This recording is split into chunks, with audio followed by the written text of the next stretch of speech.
I have been so eager, Mark, to get here.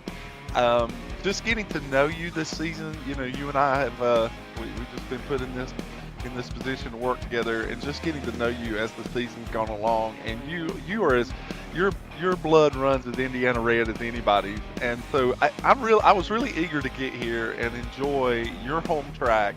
And just kind of feed off of your vibe today, and it's very cool to be here with you tonight.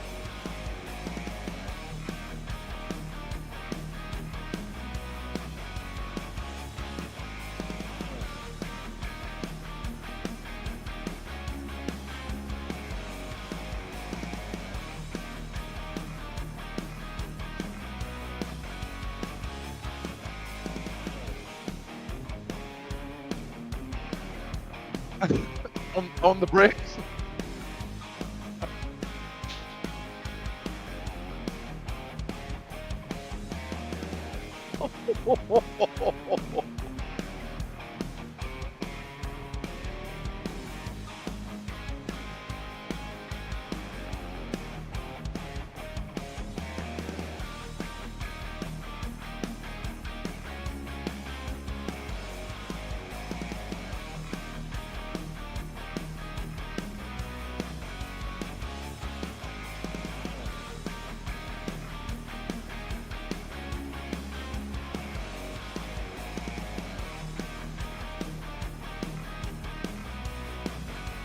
A little bit.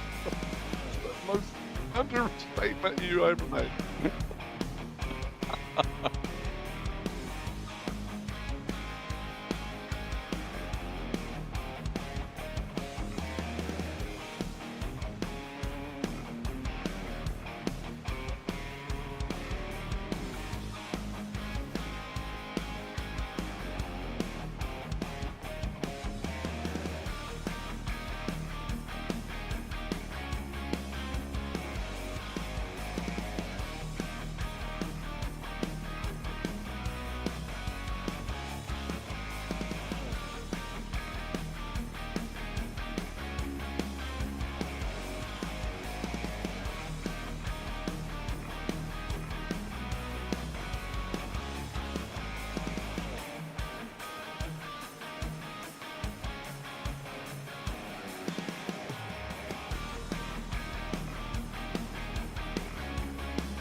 Yeah, you told me that actually of all the years that you've attended races at this particular track, and it was two numbers for me to remember now. That was actually your first experience in a suite, and you were really excited about that.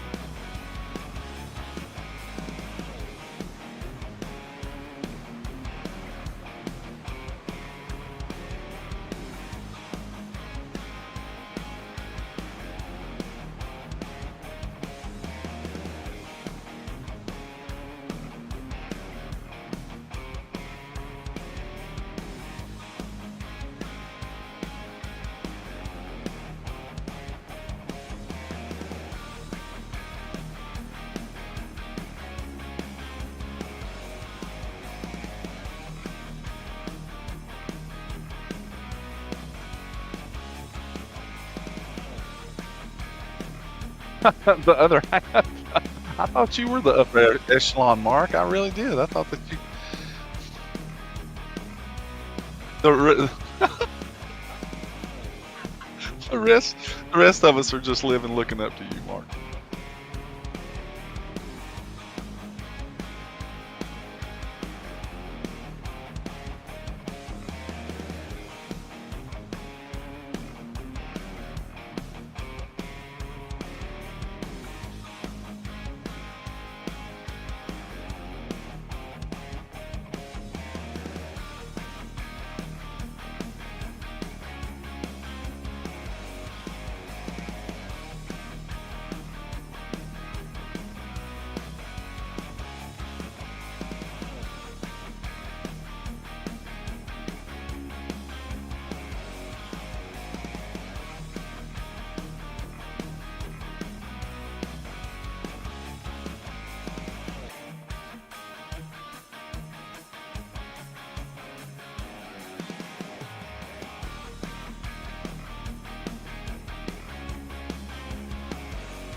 That I would love to see the museum. Absolutely, yeah.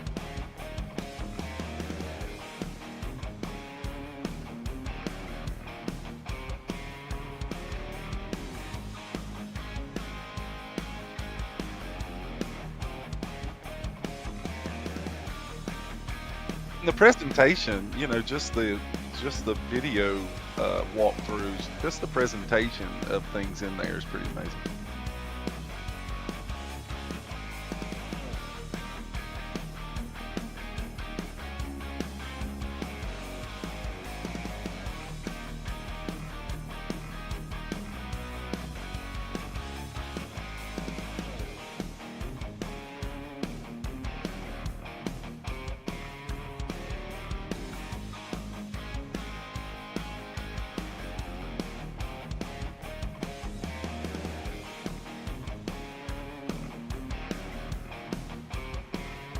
It has 2 area codes.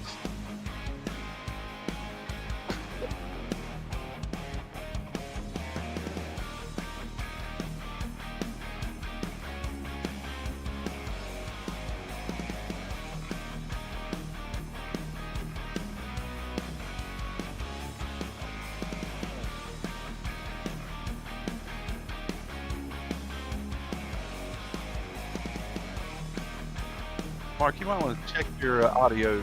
We're getting some discussion in the chat about your audio.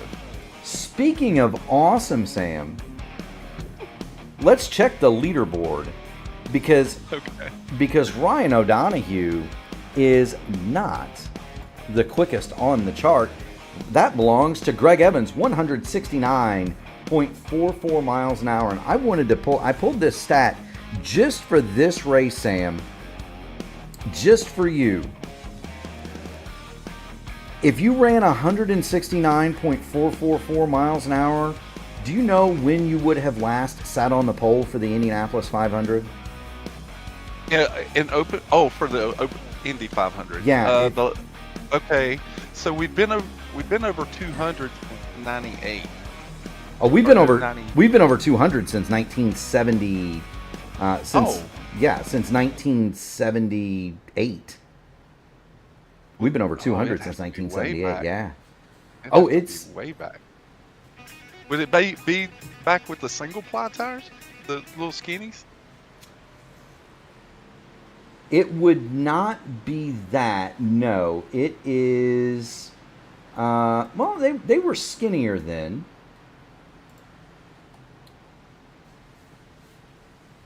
It was a car that my grandfather worked on, 1967. Dean Van Lines Racing, Mario Andretti in a Bronner Hawk, 168.982 was the pole speed in 1967. In 68, Pelican Joe Leonard pushed it above 171 miles an hour in his turbine. 1967 would be the last time 169.444 would have sat on the pole for the Indianapolis 500. That's amazing that these cars have been that fast that long. I really did not realize they had been in the 200s since the mid-70s. That's insane. Yeah. Tom Sneva, the gas man, first guy over 200. He was also the first man over 210, and we're about to see who can go the fastest in Blackmagic Studios pole qualifying, Sam. I'm getting excited for this one. Jacked. Are you getting excited? I do, man. I do. I love racing. Any day that you can go racing at the Indianapolis Motor Speedway, you're having a good day, Sam. You're having a really good day any day that you get to spend at this facility, for certain sure. I love the energy. It's great. Like I said earlier, I've been looking forward to calling this race with you. You know, it's definitely a pleasure to be here, Sam. We're gonna jump right on board. Let's get Troy Carricker. Now you got to be careful here in the sim, getting out onto the Indianapolis Motor Speedway. You cannot cross. Oh no, Greg Evans loses it on the exit lap on the exit road. He's already loose. For Greg Evans to spin on the exit road, that's saying something. Yeah, it is very treacherous, especially in a stock car. There's been a lot of talk among the drivers just how loose the car is, especially off of turn 4, and they're all trying to accommodate their steering and make what adjustments they can just to try and navigate with that particular issue tonight. Of course. Now here's the situation with Luce. We're riding on board Troy Carricker as he gets his first lap underway. It is 83 degrees in the air, 108 on the track, so not particularly hot by Brickyard 400 weekend standards. This, of course, the Brickyard 250. It's the Xfinity race, the Grand National race before. The wind is what you're looking at when you talk about loose or tight or turning issues in corners. Right now, it is blowing hard out of the west, Sam. In miles an hour. That is significant wind for Indianapolis. It's gusting as high as 15. Yeah, well, I mean, that's significant wind for the Indianapolis Motor Speedway, 10 miles an hour. Now, of course, it's not quite Helio Castroneves in a gale in 2002 when it was blowing 30 and 40 miles an hour, which made his qualifying run that year all that more impressive. But if it's blowing out of the west, that means it's blowing across the front straightaway. It's blowing across the front straightaway, driver right to driver left. That means that it's going to be loosening the car up in turns 1 and 2. Theoretically, it should give them more grip through 3 and 4. Right. Theoretically.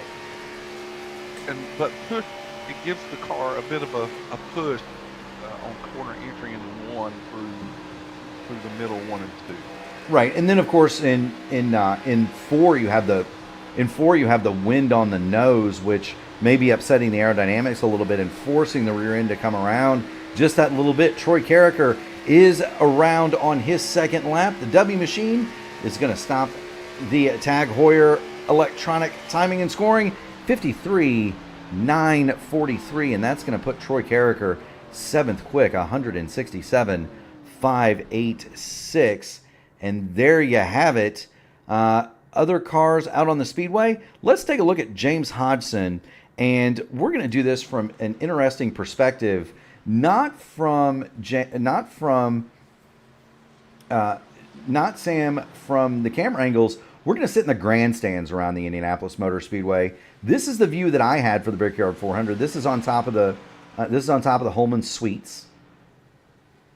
And then this would be the best seat in the house. This is at the top of the B penthouse, where you get just an amazing look. It's one of the few places at the track that you can see almost the entire place.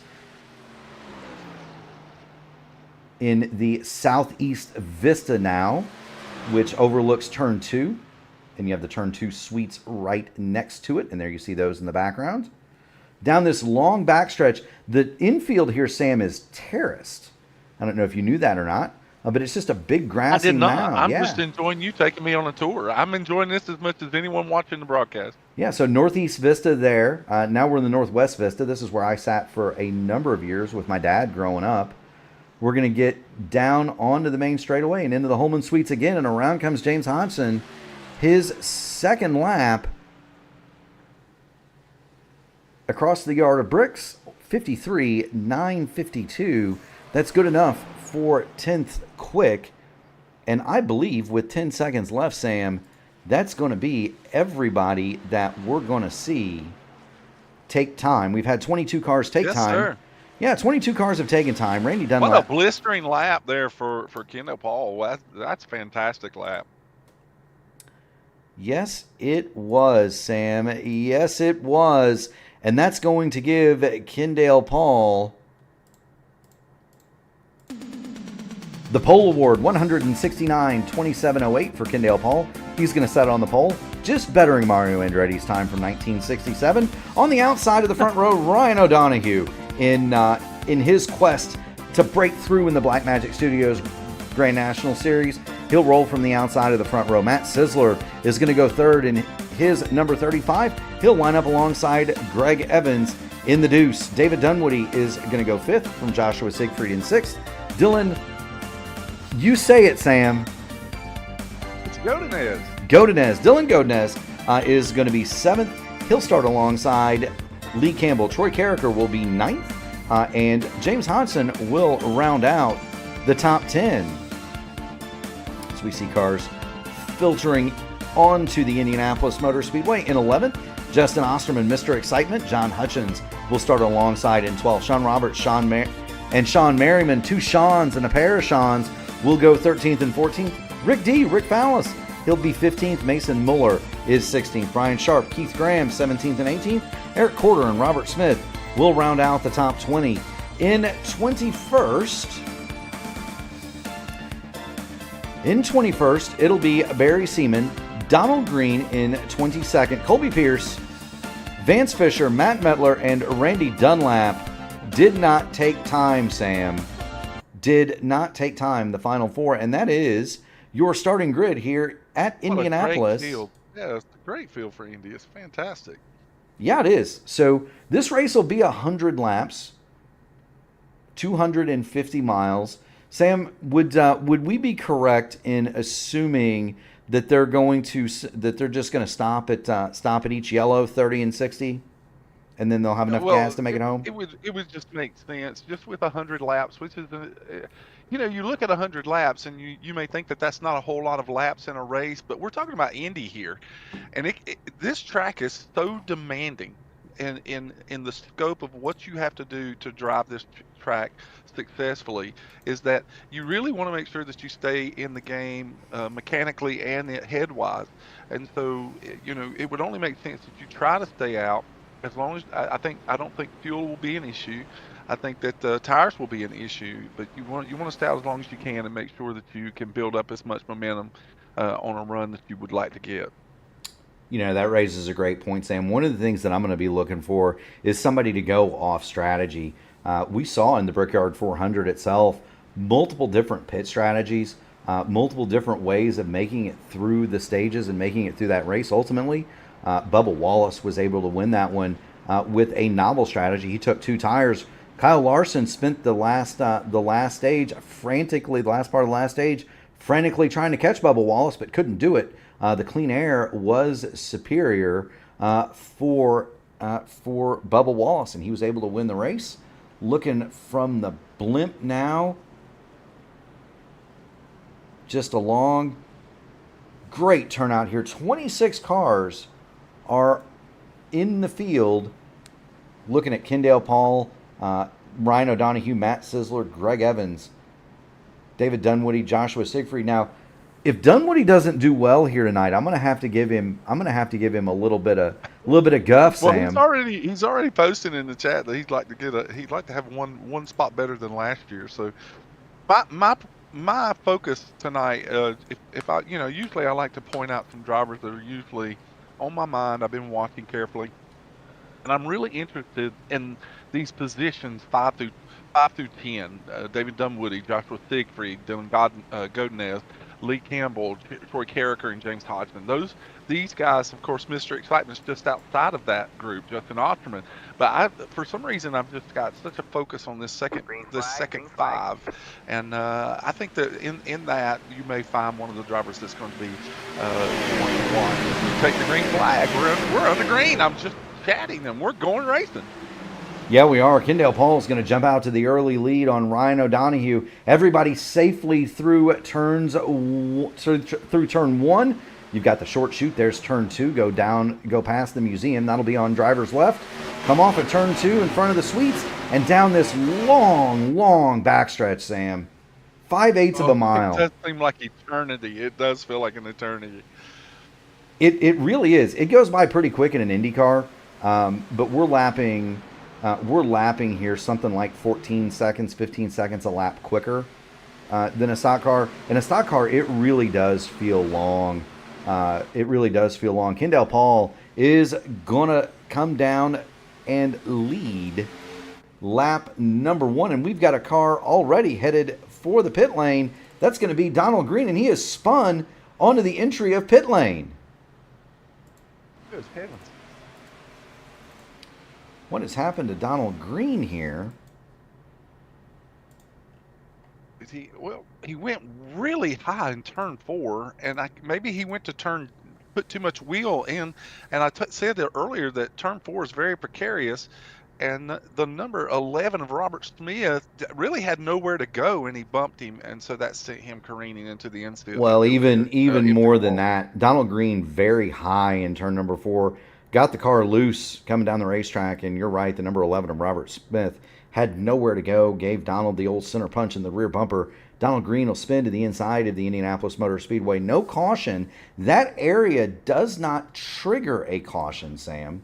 Just so you know. No, not down in that flat. No, it does not. No, it does not. And there's Donald Green. He is now moving along. He is 25th. He did not lose a lap, but he is about 30 seconds off the pace. He does have front end damage, though. Yes, he does. Both the front and the back of that car caved in pretty good. Kendall Paul is your leader from Ryan O'Donohue. Matt Sisler has made it to third. Greg Evans and Dylan, say it, Sam? Godinez. Dylan Godinez runs along in fifth. I do want to just reach out to Dylan and just let him know that we're entirely sorry for pronouncing his name wrong for all this so far this season, and so we just want to make sure that he gets the proper respect that he deserves for his family with the pronouncing the name correctly. Absolutely, Sam. If there's one thing I'm good for, it is, and we have a mess back around 10th. You've got cars 3 wide. I know, I'm watching the same thing. Oh, and Troy Carragher. What happened with Troy here?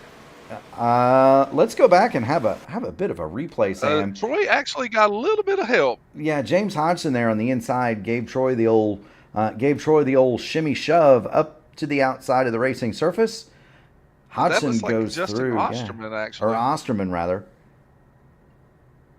Osterman and and then Hodgson comes in. Yeah, Osterman actually got into him in 4, and then he checked up to save the car, and Hodgson just caught him so fast. That's where the contact came from Hodgson. There you go. So Troy Carragher, he's going to have to rebuild his run. He's been shuffled back to 14th. Looking to the inside of Lee Campbell is Troy Carragher. He's going to have that position going down the main straightaway. It is not in these cars advisable in a stock car to run too wide through the turns at the Indianapolis Motor Speedway. You can do it, but the outside groove, Sam, is not what it is in an Indy car. As I say that, Lee Campbell holds strong on that outside, but it is very treacherous out there. It gets very dirty with the marbles, and it is very difficult to keep your car straight. We've got one off along the back. That is not Donald Green or Robert Smith. Joshua Siegfried. And here's Joshua. Joshua actually qualified in the top 10. Yes, he did. He was in 6th place at the time. We'll go back and look at that. It looks like he just got loose here. He was in the middle groove. He was not on the bottom.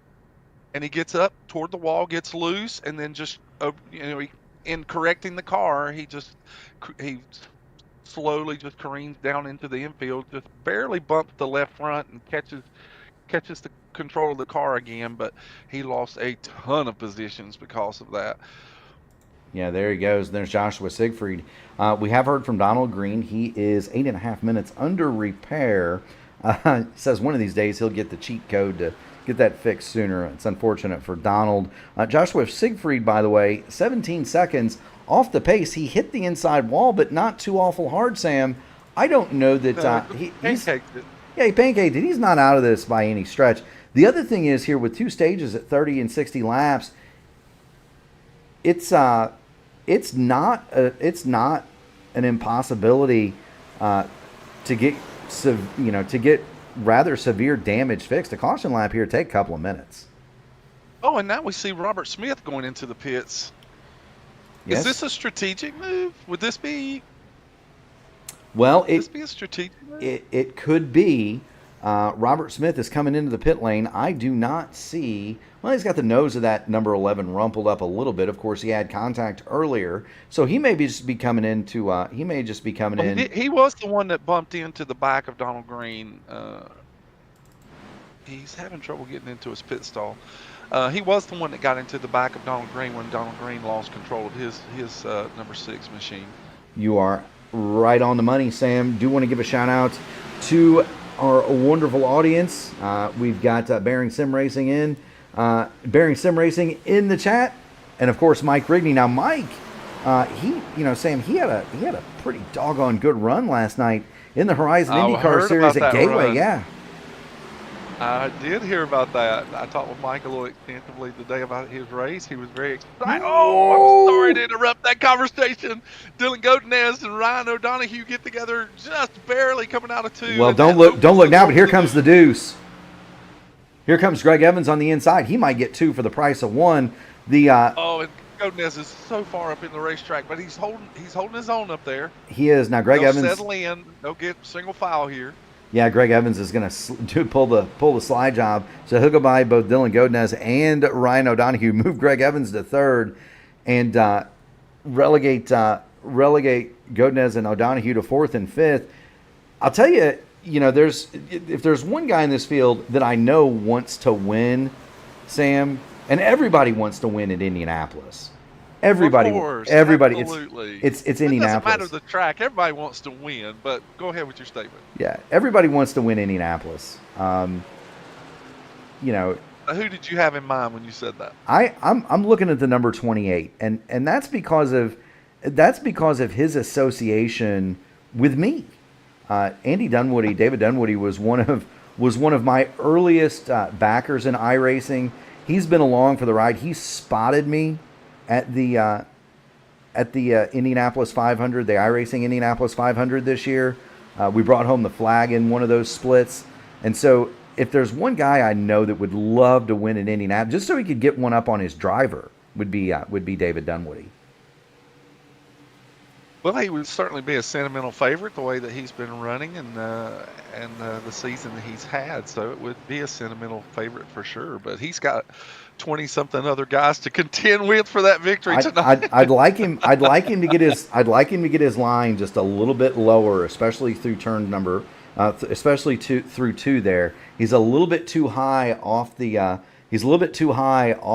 white line. We're also going to note that Greg Evans has moved around Matt Sisler, and Sisler back to 3rd. Evans is now 2nd, and Evans is also running that high line. Sisler right along where the old rumble strips used to be. So, that's kind of some Indiana directional jargon for you. Sam, go down by where the barn used to be and turn left past the filled-in pond. Those used to be, and let's jump up on the roll bar of Matt Sisler, give you an idea. As you look down through here, Sam, you've got the white line and then the grass in all the corners, right? Yes. That concrete area that's down there used to be rumble. It used to be FIA rumble strips. At one point, they were bolted on, and they only used them for 1 year. And then they took the rumble part out of them. Probably about 10 years ago, they were shaved down just to make the concrete even with the racing surface. You want to get your left sides as close to that line as absolutely possible without touching it. And you know why you don't want to touch it, Sam? Well, because it disturbs the car so much. Right. Well, one, it's not as banked. The corners here at Indianapolis bank 9 degrees, 12 minutes. They are 1/4 of a mile in length each corner. The short chutes are 1/8 of a mile, and they are flat, by the way. The straightaways, 5/8 of a mile, and that's how you arrive at 2.5. They're not as banked as the corner is, and so it'll de-wedge the car a little bit. But it's also a different surface, and it is slicker than hot molasses on an August afternoon that's been laying on pavement. It is not. There's no grip on those things. As a matter of fact, if we hit them in an Indy car, it will turn you loose.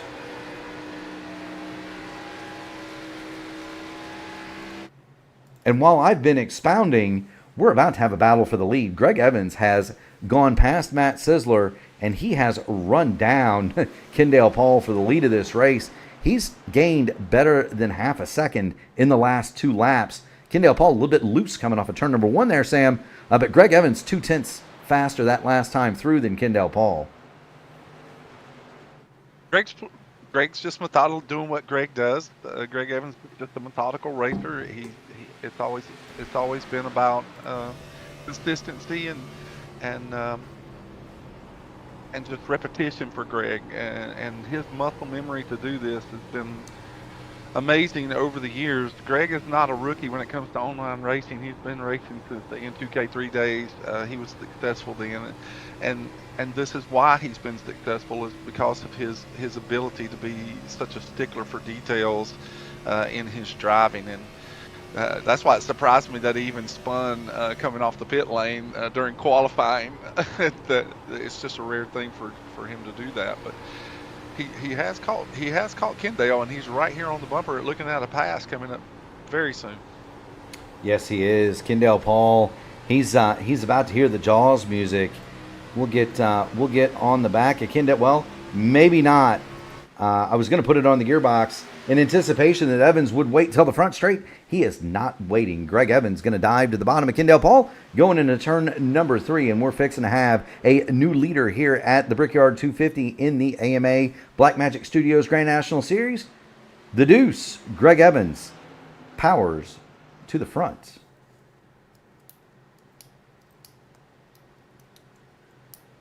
So for a little bit, Siegfried must have gone in to get repairs on the car, because now he's showing 2 laps down at this particular juncture. Yeah, he was in his pit box 54 seconds, so that would indicate. Yeah, so he wanted to get repairs done to the car, but he is in the lucky dog position at this particular. At this point, yeah, he would get that benefit over Robert Smith, who is eagerly trying to race up there to him. Robert sees the relative, and he's thinking, if I can catch the 99, I might be able to get the lucky dog. That's a great point. And race within a race for those 2 drivers. That's a great point, and those cars are 2 laps down, and so that lucky dog for them is going to be a huge deal. It will be. It's hard enough to get 1 lap here, but if you can race your way back from 2 laps, and Joshua Siegfried certainly does have speed, as he qualified 6th tonight. That would be a whale of a feat for the 99 for him. There we are. So we'll keep an eye on that battle. It's about a second between Siegfried and Robert Smith.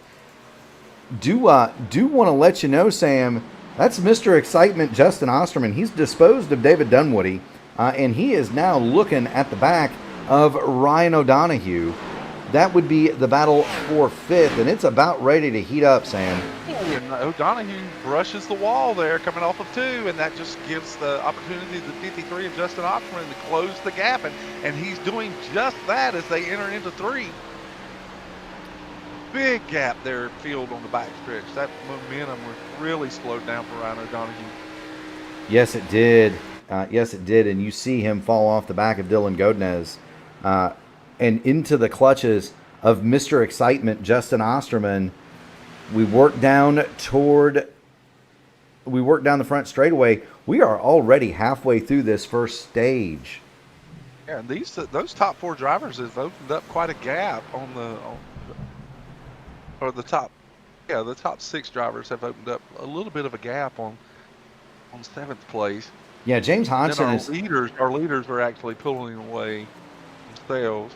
Yeah, Greg Evans and Kendall Paul, 0.4 of a second quicker than Matt Sisler. This is what James Hodgson sees. That's what 2.5 seconds looks like at the Indianapolis Motor Speedway. He's about 2.5 behind Justin Osterman, and those are the front 6 in front of this man, James Hodgson. Oh, it's a good-looking machine for Hodgson in the 88, the forward-facing 88 on the top of that car, as always. Some of our biggest movers tonight, I just wanted to point out that Colby Pierce has already raced himself up to 14th position. He started in 23rd. He did not post a qualifying time, and so it's pretty impressive to see Colby as he's working his way up through the field. Also, Justin Osterman has run up 5 positions himself. Several drivers have run up 4 positions, such as Sean Roberts, Rick D. Fallis. Those drivers have moved up 4 positions, and they're having a good race. Rick Fallis is knocking on the door of the top 10, and so just wanted to give a shout out to those guys as they're working their way up through the field. Yeah, we do, Sam. We absolutely want to spotlight those drivers. Love the Marty Robbins scheme. I can't get enough of that on Rick D. And I Troy had a lot of fun painting that car. I had a lot of fun. Now, I mean, and don't count out Troy Carricker. He started a lot further forward than 12th, but he was involved in a first lap kerfluffle, shall we say, with Justin Osterman, James Hodgson. Got himself kind of booted toward the back. He started to Well, he's come. already made up 2 positions since then. Yeah, he's Despite that, he's coming toward the front, and his pace right now is about equal to that of James Hodgson in 7th. So he is a little bit quicker than the cars in front. Troy Carricker may be able to pull himself forward. We see Rick D get pretty loose. One of the cars that I would have thought would have had a better run of it today would have been Sean Merriman. There's Merriman. He is currently 20th. He started 14th, Sam, and so Merriman, he's got a little bit of damage on the front of that Ford.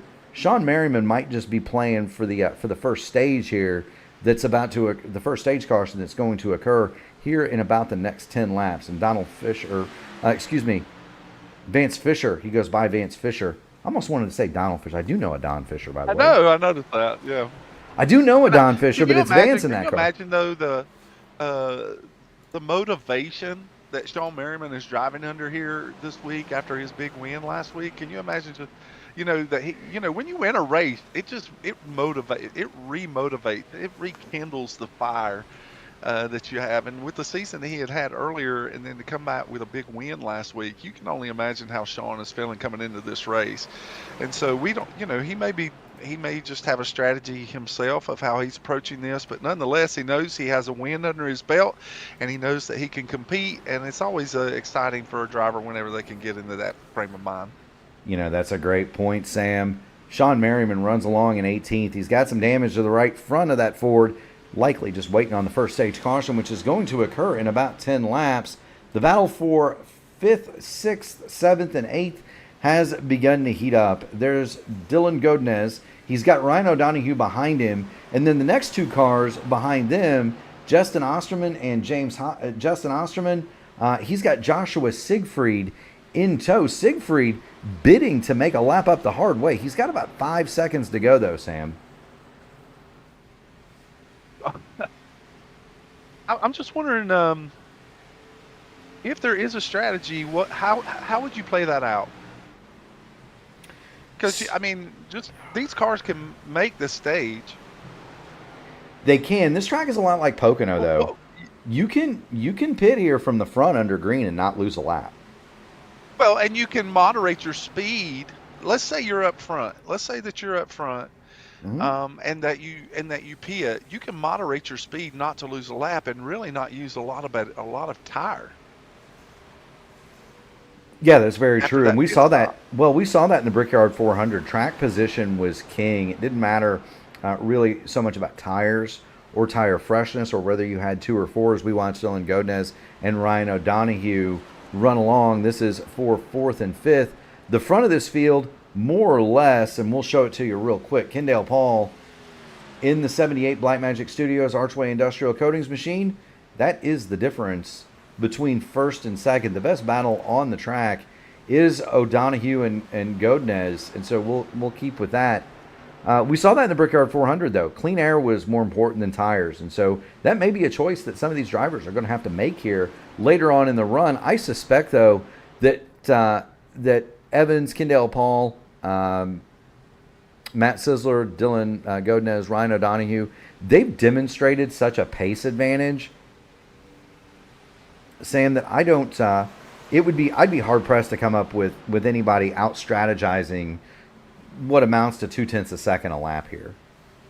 Really think that analogy is spot on, Mark. I really do. I agree with that analogy completely. If you're going to get some kind of strategy that plays out in this particular race, it's going to have to be within the top 5 or 6 cars. Somebody's going to have to do something extraordinary to make up some of the ground that Evans and Kendall Paul have proved that they can pull out to such a big lead. Right, and that's the thing. I mean, at one point, Evans and Kendall Paul were half a second a lap quicker than Matt Sisler and Dylan Godinez. Now that's no longer the case. The lap times have very much equalized. Dylan is blinking just a little bit Those lap times have equalized now that we've got 24 laps on the tires, Sam. But early in the run, Kendall Paul and Greg Evans just so much quicker. And to be fair, Dylan Godinez is now pulled in on the back of Matt Sisler to have a go for third here. I talked to Dylan a little bit before the race. Just wanted to drop in and tell him that it was good to see him back this week. And I just had a feeling you'd see a strong run out of Dylan tonight. And we're seeing that as he dives it deep in there and behind the 35. Yes, he does. And here we are on board with Dylan Godinez. As he tries. I mean, look at that. I mean, you're really the third, fourth, fifth, and sixth place cars are all right there together. They are. Now, Dylan Godinez is going to have a go down here in turn one. He's going to pull out of that, Sam. Matt just still with a higher entry and a low exit there, just to kind of discourage that aggressive attempt at a pass maybe that Dylan may have been thinking about. Well, he's kind of said what that does is it slows Dylan's momentum down, and that opens the door for Ryan O'Donoghue. But O'Donoghue just decides not to take advantage of that. He just falls in behind Godinez, and he allows himself just to follow him down the backstretch. He does indeed, and that's something you can kind of set a guy up or almost bait him into losing his momentum, either as the car in front baiting that wild lunge down the inside, having to have the car behind you get all the way out of the gas, or if you're the guy behind, you can bait the car in front of you to moving their line just a little bit. Dylan Godinez tried to do that to Matt Sisler. He took a peek to the inside thinking Sisler might cover it, lose some speed on exit. Instead, it was Godinez that lost the speed, and now these cars are right together here. They are, and then they're just lurking behind this group is the imminent Mr. Excitement. Ooh, big run for O'Donoghue coming off the corner there, and that just apparently O'Donoghue is maybe he's got a different strategy than what he's had in races over the past few weeks. He might be holding on to a little bit here.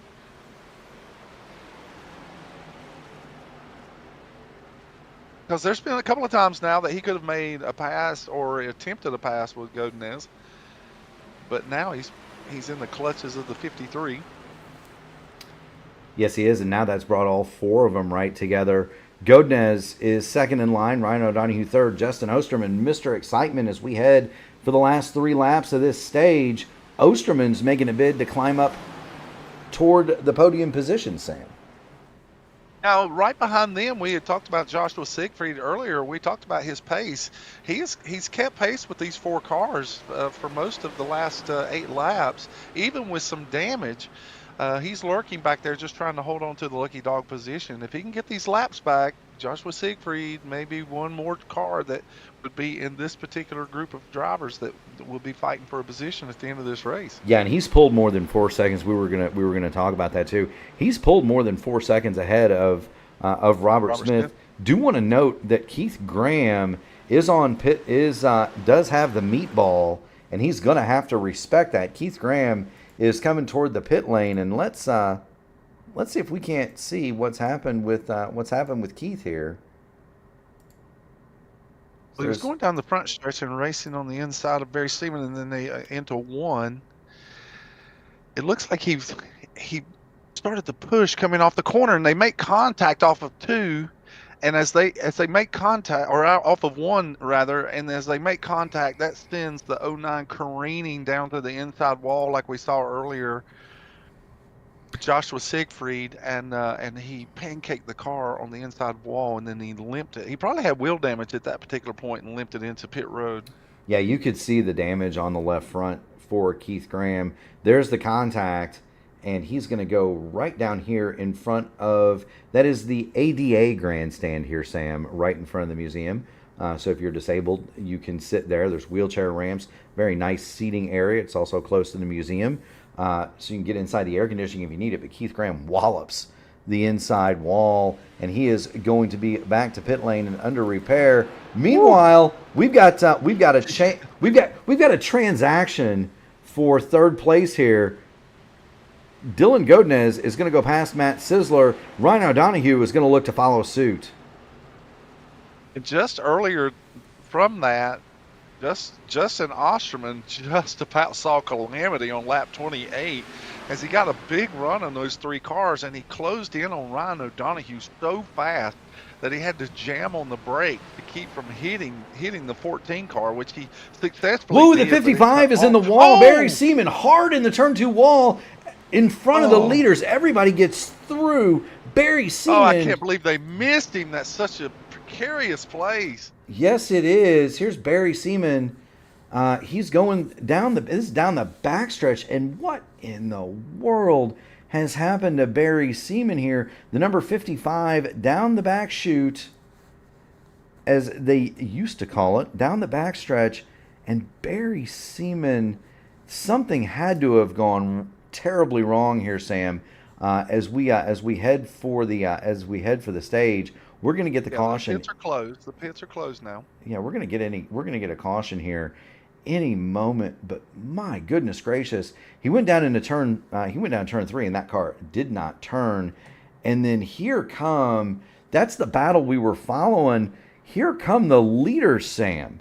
Oh man, and Matt Sisler and Justin Osterman are fighting it out for this stage. They are battling this. Whoa, Matt Sisler gets loose coming off the corner. Justin Osterman will be able to hold and retain this, or take over that particular spot into fifth position for playoff points. Wow!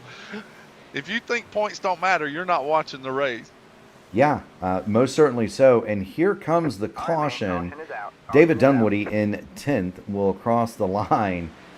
Lap 31 of 100 here in the Blackmagic Studios AMA Grand National Series, live from the virtual Brickyard. It's the Brickyard 250. Sam, Greg Evans wins the first stage. I know you're shocked. So there's Greg, and give him his due. That's your stage 1 winner. Kendall Paul is going to be second, and they're still racing out there. They're trying to race to catch up to the pace car. Well, the track is so big, you're still running hot laps just to catch the leaders and the pace car. You lose so much ground. Yeah, there's the pace car. He's almost, the pace car is almost to turn 2, and where is the field? Well, it's probably not a good shot, Sam. There we go. The pace car is on the back straightaway, so yeah, they've just now caught it. There goes the 55. Yeah. That's Barry Seaman. So Barry Seaman went 1 lap down. He's got the meatball. He will get the lucky dog, I believe. That's going to lock out Joshua Siegfried. Barry Seaman did go a lap down. He has passed the pace car, though. He also has a meatball. Meanwhile, Greg Evans has Evans. No, does that mean Barry Seaman will get the lucky dog? I don't know, Sam. It would appear to be so. Would he still get the lucky dog with a meatball flag? Now, that's a great question. It's going to go by what their positioning was when the caution came out. So that's true. Well, we knew that Barry Seaman had problems and had just gotten passed by the leaders while still under green conditions. Yes, he has. And in we come to the pit lane here at the Indianapolis Motor Speedway.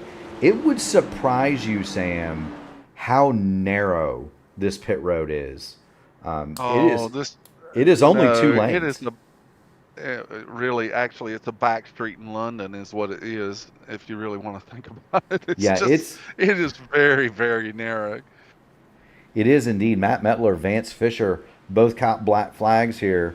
As we head toward the pit lane, all eyes are going to be on that man, Greg Evans, Kendall Paul, Ryan O'Donoghue, Matt Sisler, as they all file into their pit stalls, and we'll watch the race off of pit road. That is the main grandstand in the background. And let me tell you something, Sam. If you want to look at a giant stadium, that grandstand starts all the way down about pit entrance, and it is double decked for almost a mile.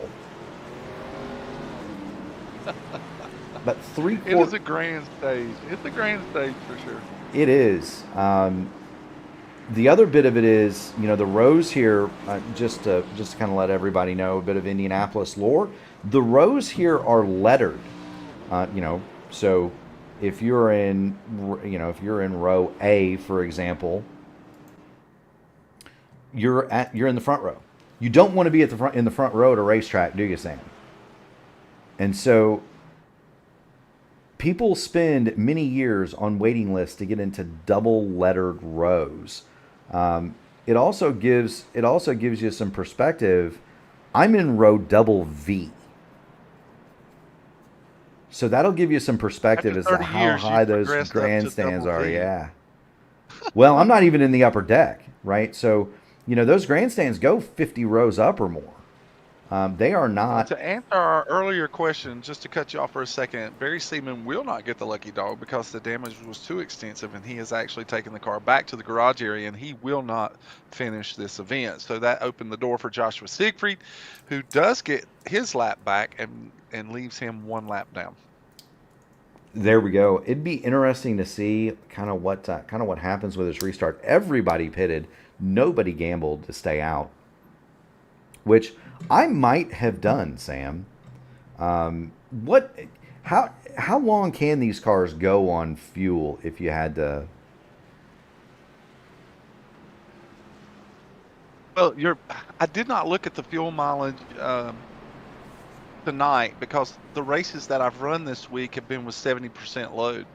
And so the car drives differently, the race strategy is different, and we were pitting well early. So I would say it would probably be somewhere in the 40 to 43 lap range, but I would have to do a little research. That sounds about right. And the reason I said that is you might be able to go 10 laps here, make a pit stop, make another pit stop into the final stage. Well, all of this is going to play out now to roughly 32 to 35 laps per stage. Once you take the caution laps and when the caution actually falls, when the 10th place car crosses the line. I mean, they're coming to the green at lap 35. So you're going to have 25 laps of green flag racing here, but then again, you're going to probably be close to lap 70 before you take the last green for the last stage.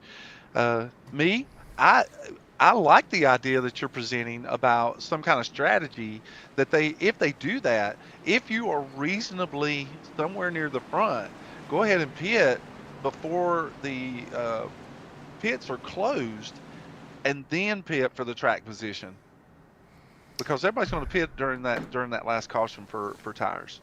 Yeah, that's what I mean. Try to figure out a way to come out of that with the lead and save your tires without going a lap down. That would be the key. Yeah, there you go. We're gonna watch Barney throw the green flag from the flag stand. You see Victory Lane in the background. Got kind of a fun thing that I'll tell about that here in just a few moments. The AMA Blackmagic Studios Grand National Series is back on. Greg Evans, he'll smoke the loud. He'll put the brick down on the loud pedal and pull away to almost a half a second lead over Kendall Paul and Dylan Godinez. Godinez, though, looking to the inside. He may have that position on Kendall Paul. Dylan's been hard charging all this year. He's not afraid to take and gamble and make choices that'll get him up to the front. Justin Osterman must have gotten some damage repaired from his car because he came back out further in the field. He's back in 14th at the moment, but he is like I don't want to say a wrecking ball, but he is definitely forcing his way through this field. 14th? Make that 11th, and he's looking at 10th. Justin Osterman driving. We don't call him Mr. Excitement for nothing, but he passed 4 cars on the first lap of the restart, and there's Osterman, and he is looking at the back of Lee Campbell. Meanwhile, back at the front, Kendall Paul has succumbed to Dylan Godinez. Godinez is going to go after Greg Evans. Vance Fisher has the black flag. He's going to have to answer that one. And to kind of give the bit of trivia about Victory Lane that I was going to give, that Victory Lane, the most recent iteration of Victory Lane, was debuted for the Formula One race in 2000. And so that's when the current iteration of Victory Lane came into. No, Donahue loose in the corner. Oh, he's going to lose a ton of positions right here. Yeah, there's Ryan O'Donohue, and let's get in the Wayback Machine and see if we can't capture that moment there. Something's wrong with the 14. There's something going on. I don't know. He's been backing up ever since this restart. Did he stay out on tires? He did not. He was in the pits for 15.6 seconds, so that would indicate he took. He took tires. Maybe the car's just very, very free on cold tires, Sam. We do have a little bit of cloud cover on the racetrack tonight. So or today, right now, there's cloud cover. So you would think that there's at least a little bit of grip. It's really odd that he's running that high line. It doesn't look like he's near as aggressive as he was at the beginning of the race. It's just interesting just watching Ryan, how he's approaching the race at this particular point. Only person who knows what his strategy is Ryan O'Donohue, and so we'll see how that unfolds as the race goes on. I would posit, Sam, that it's possible that a shift in the wind caught him out. It was from the west, now it's out of the northwest, and I know that doesn't seem like much for our viewers at home, but any change in wind direction around this place is, I mean, it can make a great. Continuing to lose. Oh, he hits the wall now hard. He's in the wall. It almost so uncharacteristic. The fans just have to understand that if they're watching the broadcast, this is just unusual for the 14. He's always up front. He's such a clean and significant racer here in the AMA, so it just catches our attention when there's something going on. I wonder, Sam, if he's got some sort of a mechanical failure, maybe with his wheel or his pedals. Did he catch the wall in an earlier lap and we just missed it? You know, it's possible. He's definitely caught the wall a couple of times since we've been watching him. But Ryan O'Donohue has fallen back to the back part of the lead lap, and Ryan just needs to settle in and make it to the next stage without going a lap down, Agreed. Sam. Agreed. Yeah, just save the car. Allow yourself to keep the car clean for the rest of the run. It is the shortest of the 3 runs, and just go ahead and get your if it is indeed damaged, just go ahead and go get it repaired. He knows he has speed. It's just a matter of protecting the car for the rest of the race here. Now we'll go back to the Hornet's Nest. Justin Osterman has dove to the inside of John Hutchins. That is for 8th. Next up on the hit parade is Sean Roberts. Oh, and Osterman! 7th. Wow, he sticks it in there. He's all the way down to the rumble strips. He's still on the inside. He was on the grass. The 13. He was on the grass, and they just about hooks up with the 13 of Sean Roberts. Well, he's going to turn him. On the front stretch, nowhere to go. Caution is out. Hard. Oh, my heavens. Big Sean Roberts just goes careening down the front stretch. He collects another car. Who was that he collected? Who was running in that pack? It looks like it was none other than the 52 of Mason Malure. Yeah, no, that was a wild incident, and it all starts with Justin Osterman. And Osterman just sees just a little daylight that he wants to put his nose there, and once he gets it there, he wants to stay there. And fortunately, Sean Merriman was there, and there's the hit for Sean Roberts. There's the hit. He's going to take out the 52. Troy Carricker locks the rear brakes, trying to avoid that. Big lick for Troy Carricker. Big hit for Lee Campbell. Oh, Lee Campbell. Troy Carricker. Brian Sharp was dead on the brakes, but could not get stopped in time. Rick D. Fallis drives underneath a rolling number 13, Matt Mueller. Oh, unbelievable that he missed that. Yeah, we're gonna have to get on board with Rick D. and just have a look at his perspective. Here's Rick Fallis coming down the main straight. The other thing about Indianapolis is you really cannot see a whole lot, especially in a stock car. Cars can't get sideways on these straightaways. The front stretch especially, you just have nowhere to go. No, and so he sees the car slowing down. He sees the yellow light. He's almost just driving toward daylight just so he can see what he's doing. And then here's Brian Sharp. Bam! There's Brian Sharp hard into the 13. And here comes Rick D. and he didn't drive under him, Sam. He slowed down enough to drive around him. My angle was from the infield tower, so it looked like he drove under him. Holy mackerel. What a great job of driving from... Look at that car barrel rolling down the front straight. Is that not insane? That's just crazy. It is shades of Salt Walter many years ago in the Indianapolis 500. You see things like that and just Days of Thunder, wreck scenes just come flying back into your memory. Okay, so here's what I was talking about earlier. Who is going to stop? Right? But Ryan O'Donohue has to come in right here. Yeah, Ryan O'Donohue's going to come in. He's coming in right now. Yeah, Ryan O'Donohue's going to come in, as is Lee Campbell, and we're going to have Sean Merriman come in. Do want to note that Troy Carricker, Sean Roberts, and Brian Sharp all have the meatball that they must respect, and so I believe all of those cars are already on pit lane anyway, having towed. But just kind of know that this is going to put Joshua Siegfried back on the lead lap. Kendall Paul leads it from Greg Evans and Dylan Godinez. And just to reset the strategy, Ryan O'Donohue, Lee Campbell, and Sean Merriman have come to the pit lane. I noticed that Lance Fisher has taken his car back behind the wall as well, and his night is over. I was trying to see exactly what happened with Vance to cause him for an early exit.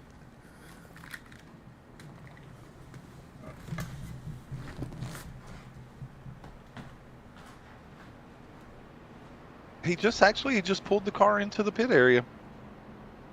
He was running 19th at that particular time. He pulled the car into the pit area and he just called it a night. So it could have been a myriad of different reasonings there, but we hate to see Vance call it early. He's had a couple of tough races, but nonetheless, good to have him tonight. Hopefully he'll be back.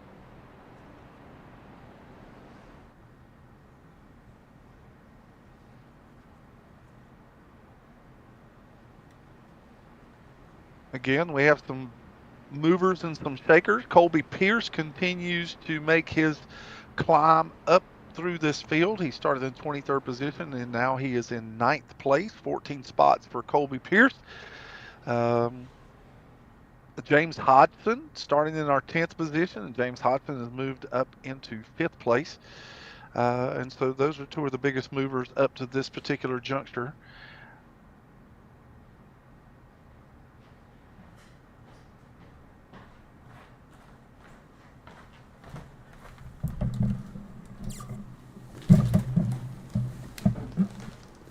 We're looking at several drivers too that are getting ready to line up here for the restart.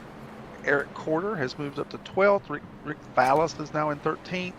John Hutchins, who I had a lot to say about earlier in the season. John Hutchins had some really good runs, and so his consistency is continuing to pay off as he's in 8th place.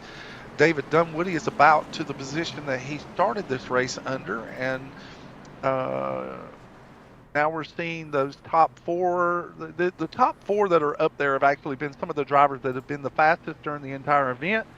And so we're going to see exactly how they play this out leading into the next laps before the stage ends. So it's going to be exciting to see what's going to happen with these drivers and see who's going to try and make a move to the front for the last stage. You know it will be, Sam. Bearing Sim Racing says, meatball. You have to respect the meatball, as our good friend Brendan Lichtenberg from Team I5G says. We are on the front straightaway looking at Brian Sharp. We've got Victory Lane over to the right. And Sam, I was about to say on the whole Victory Lane thing, the field is in turn number 3. I was about to say on the whole Victory Lane thing, that was built in 2000 or thereabouts for the Formula One race. And it had a lift. It had a hydraulic lift that you were had an elevator. Yeah. You're supposed to drive the car into it onto that lift, and it would raise the car and the driver into Victory Lane, and then they would lower the thing back down, and the driver and the team and the mechanics and everybody would be in Victory Lane. It never worked until Roger Penske bought the place. He fixed Victory Lane. For Well, whatever. he knew he was going to be there a lot, so why not just make it work? That's very true. The green flag back out on the Indianapolis Motor Speedway. Oh, big move by Dunwoody as he crosses start-finish line, looks on the inside of Matt Sisler. They are going to go door-to-door through turn one. Big move by the 28 right here. Yes, they are. Dunwoody is going to get to the bottom of Matt Sisler. He's going to get to the bottom of Greg Evans. It's almost like somebody put Stickum on the new tires for that number 28. He's up to third. He's going to look for Dylan Godinez in second. Well, he was fast in practice. He was fast in qualifying. Maybe he's decided that he wants to see what that P1 machine will do up front. David Dunwoody, power move. He went from 7th to 3rd, and now he's looking. looking. And he's not done yet. No, he's not. He's looking toward the bottom of Dylan Godinez. He's Wow, going to have he it. Makes that car stick. We are on the roof of David Dunwoody. He's looking at the back of Kendall Paul. These two good friends. They are teammates. David Dunwoody is going to bid for the lead on Kendall Paul going into one. Oh, Kendall Paul decides friends or not. He wants the lead. Clean air is king. Yes, it is. Down through the south end of the speedway, David Dunwoody pours on the speed in that number 28. We have not seen him this aggressive. No, we've not seen anyone driving that deep into the corner all day long. It's amazing how he's making that car stick on the bottom that far down. It most certainly is. Dunwoody all over the back of Kendall Paul. I think they might have touched there. He might have given Kendall Paul the old love tap. I'm here, yeah. There he is. Let's see if he does any. My dad was friends with Ralph Earnhardt when I was growing up, and my dad used to tell me that Ralph Earnhardt had a 3-tap policy in races. The first tap always meant, okay, I'm here. The second tap meant that he wanted by, and the third tap meant he's going by. And so I always got a kick out of my dad telling me that story about Ralph Earnhardt.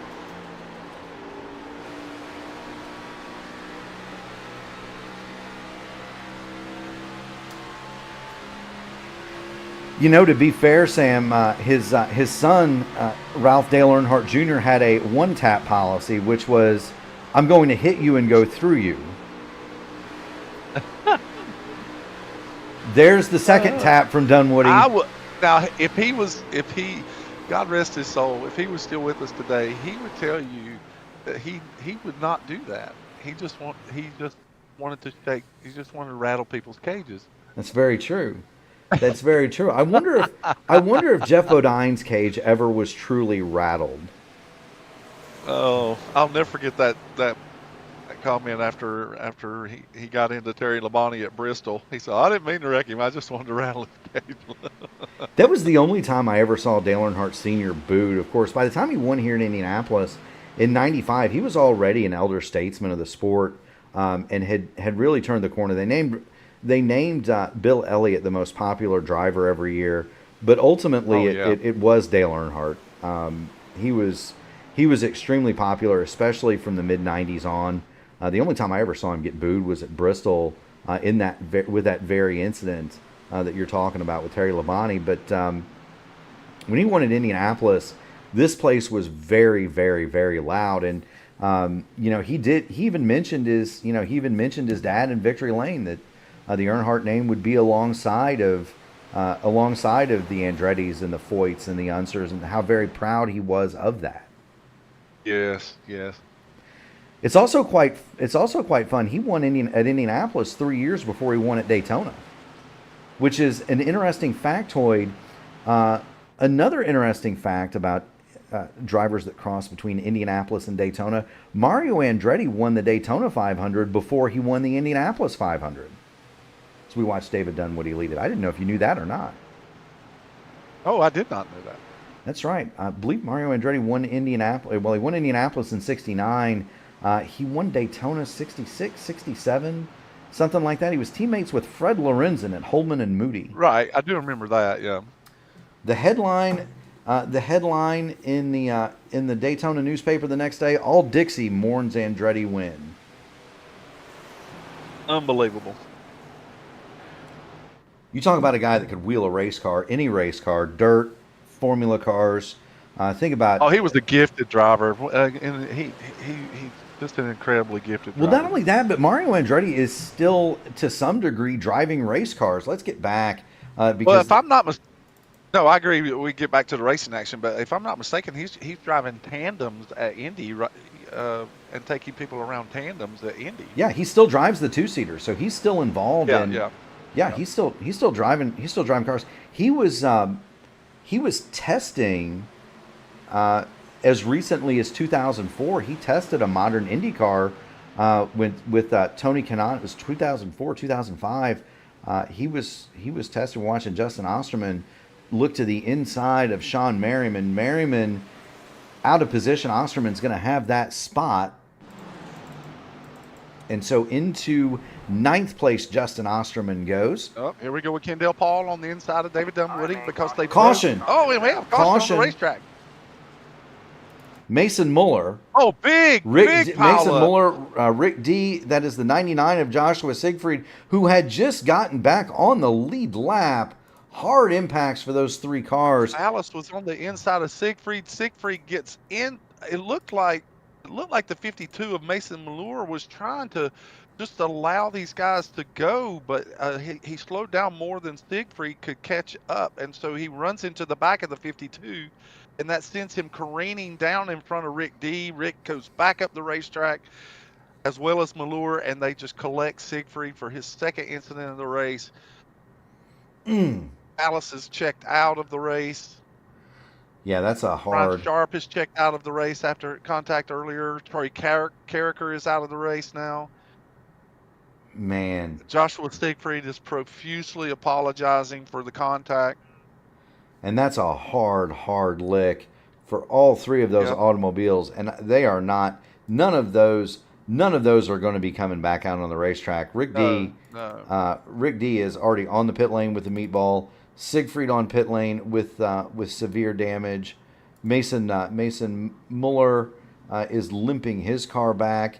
We've only got 19 cars, and that includes those three running. We could be down to 16 cars at halfway here at the AMA Blackmagic Studios Grand National Series Brickyard 250. Oh, heavens. It goes to show you that when things happen, they happen incredibly fast at this racetrack, and they do not happen without casualties. And so when one car starts careening, it has a tendency to collect other cars. And just listening to the conversation between Joshua Siegfried and Mason Muller, Mason did say that he braked a little bit earlier than normal. He was, like I said, it looked like he was trying to just let these faster cars get through, and it just kind of worked against him there as Joshua got into the back of him, and of course sent those cars careening down through turn one.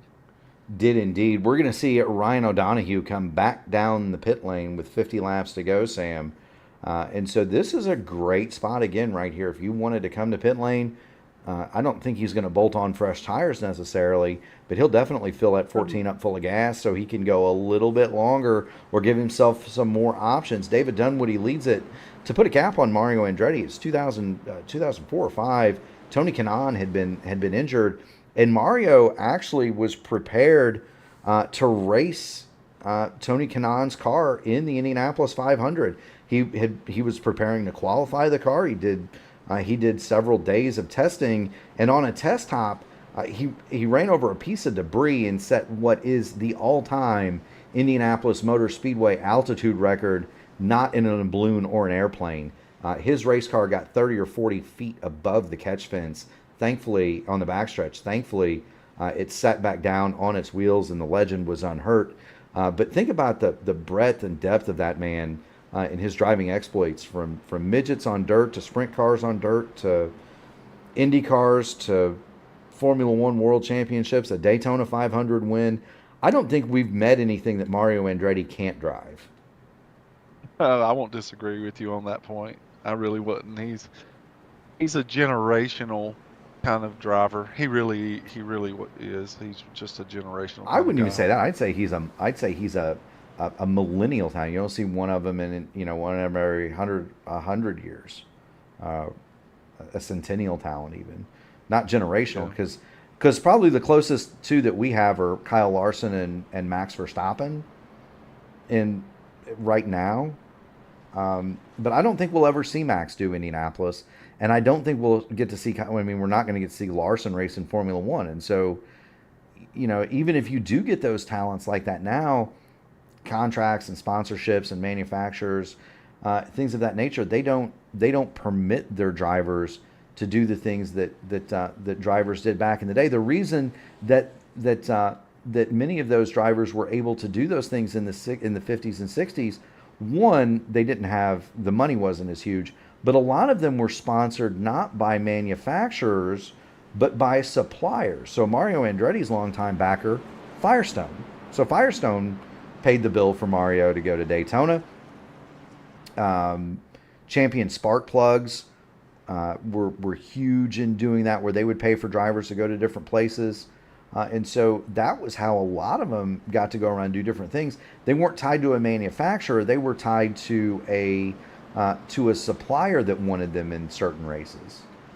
Right, just to get the exposure in the genre, of course, in the racing atmosphere.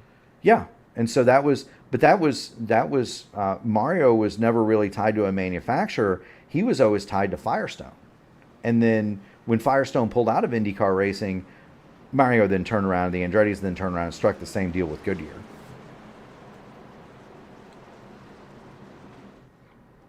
To reset the AMA Blackmagic Studios Grand National Series Brickyard 250, we've got 48 laps to go, coming to get 47. We will have a stage break with 40 to go, Sam. I kind of like what Ryan O'Donoghue has done here. Ryan is. I just feel like he's up to something. And like I said, the only one in his helmet is him. And if he is trying a strategy, kudos to Ryan O'Donoghue. I give him all the credit in the world if he's working on something. I hope it works to his favor. But there are some fast cars between him and the lead, and we're going to see how it all plays out as we still have a stage break coming in here within the next 7 laps. So hang on, folks. This race is long from over. No, it's just now getting started. Come 48, coming to get 47 to go. Barney's got the green flag in the air, and away we go in the Blackmagic Studios Grand National Series with the American Motorsports Association. David Dunwoody leaps out to a good lead. Let's see if Greg Evans can use that inside to his advantage and get past Kendall Paul. He will not. He'll slot in. Matt Sisler is going to go to 4th. Dylan Godinez is going to be 5th. Back. Oh, Colby Pierce on the inside of James Hodgson here. Hodgson gives him tons of room. He is so generous right there. Doesn't surprise me, James Hodgson doing something like that. He's just a classy guy. It's just Colby saw an opening and he decided to take it, and now. Whoa, we got a battle for the lead. Kendall Paul is going to go past David Dunwoody. Greg Evans is going to look to follow suit here. 47 Sean Merriman and Justin Osterman get together. We've got battles. Drivers come out clean, but now Osterman pinches him down off the corner. Merriman very loose. Kendall Paul's going to go to the inside. He's going to try to pick up the draft for David Dunwoody. That doesn't happen. We're going to get the eyeballs on Mr. Excitement, Justin Osterman. He's making moves back in the back half of the top 10, Sam. Well, he's had a lot of excitement for sure in this particular race, and he wants to get up front and make sure that he continues to live up to his moniker. In the meanwhile, the Deuce has now just bought real estate on the back of Kendall Paul, and he got so close he made contact. And so he bumps into the back of Kendall Paul. He apologizes profusely in the server, but in the meantime, Kendall Paul is talking about needing a pair of brown pants to change into. That's the a lot going on at the front of the field. Yeah, that's the institutional. Slang for our endurance team is I'm going to pit for a clean pair of brown pants. Greg Evans is going to make the move. Door coming down the front stretch into turn 1. Yeah, Greg Evans made the move to the high side. That's not one that we've seen today. Yeah. So very slick. Look how far he drives it in there. He drove it really deep in there. Well, he did, but he It had looks like he's going to complete the pass. It looks Yeah. like he's going to complete it. Yeah, he will, and we haven't seen that yet today. Kendall Paul, and now the snake starts down the backstretch. Kendall Paul, though, had done a really good job of gaining the lead. He did everything he was supposed to do. He held the inside.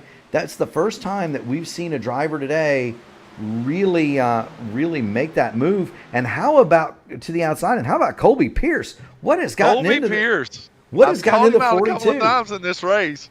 That 42 is happy here at the Indianapolis Motor Speedway.